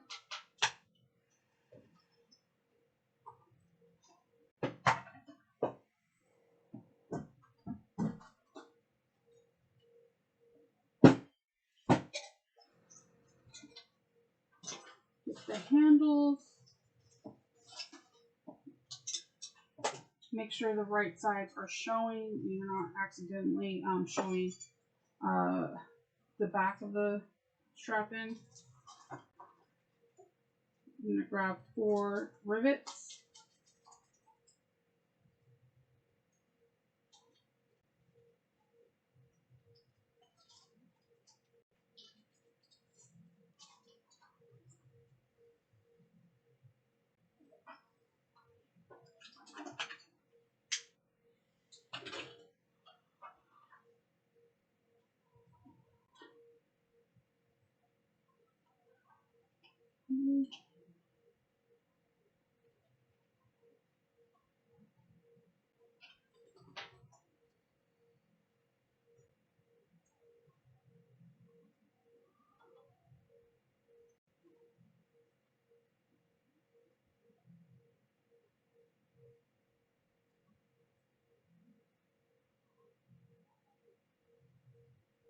Okay.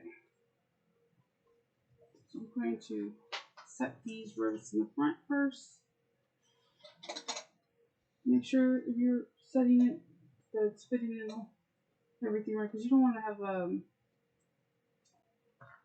messed up like rivet.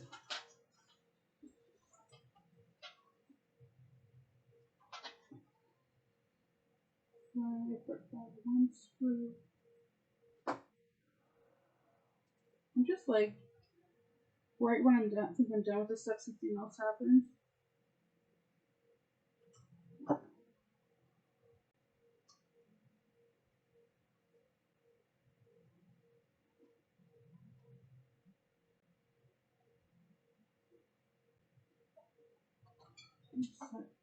Set this rivet.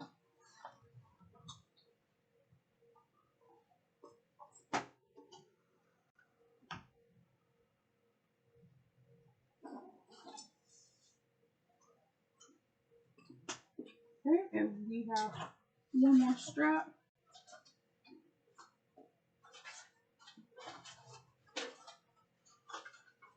If I can find my 1 more strap. Hold on. There it is. On the table, Shnova. Come on now. Put it together. Thread this in the front.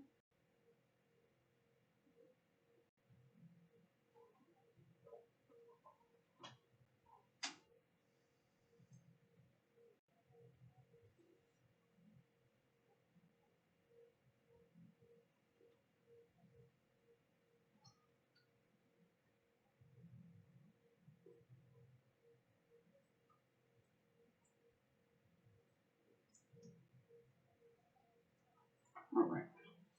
I'm going to set this rivet.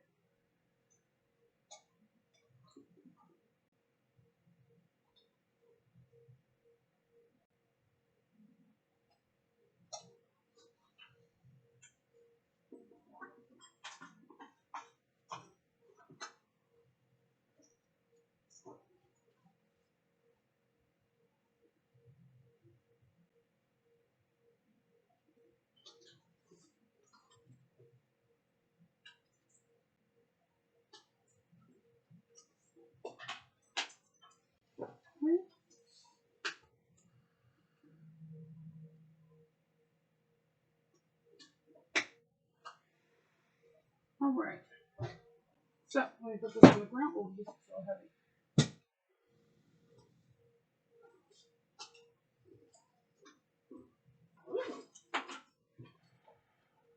Okay, so Lina is definitely Carry-On Monica's little sister, but she's like super fabulous. She's part of the Oro Rosa game, and you have the cutest bag ever.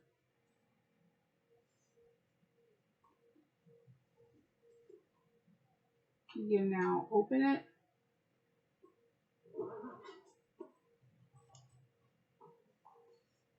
And not have it tied to the machine. It opens nice and wide. You have a nice zipper pocket. You have credit card slots and a slip pocket for your phone. Now you can zip it up. You have a nice decorative snap in place. This is super cute. And then if you don't want to carry it as just like a handbag, you have your beautiful cross-body bag that can go on it. So you can be on the go and just run. You have a really cute high-end bag. You have so many different techniques in here, from the miter corners of having beautiful miter corners and having an inside that looks super unique, to having really cute handles so that you can have a nice little handbag to go out on the town, or just because. Nice strap. And for me, this bag is easy to put together, but you need to take time. You've seen how many errors I made. I think if you take your time and do it step by step, my advice would be cut out the pattern pieces first. Make sure all the pattern pieces are what you have. Next day, fuse the interface into whatever you're making the bag with, and then slowly put it together. Like put the body and the bag together one day, create the lining, and have it all together. If you do this slowly, you're going to have a fantastic, awesome bag. This bag is amazing to me because you can have so many different ventures. You don't have to have this. You can have it absolutely bare. You can have side decorated pieces. You have no straps, with straps. So I say I love this because it's so tiny, but it packs such a punch. Like, it has everything that you need in the bag. So this is the Lina. This is my tutorial.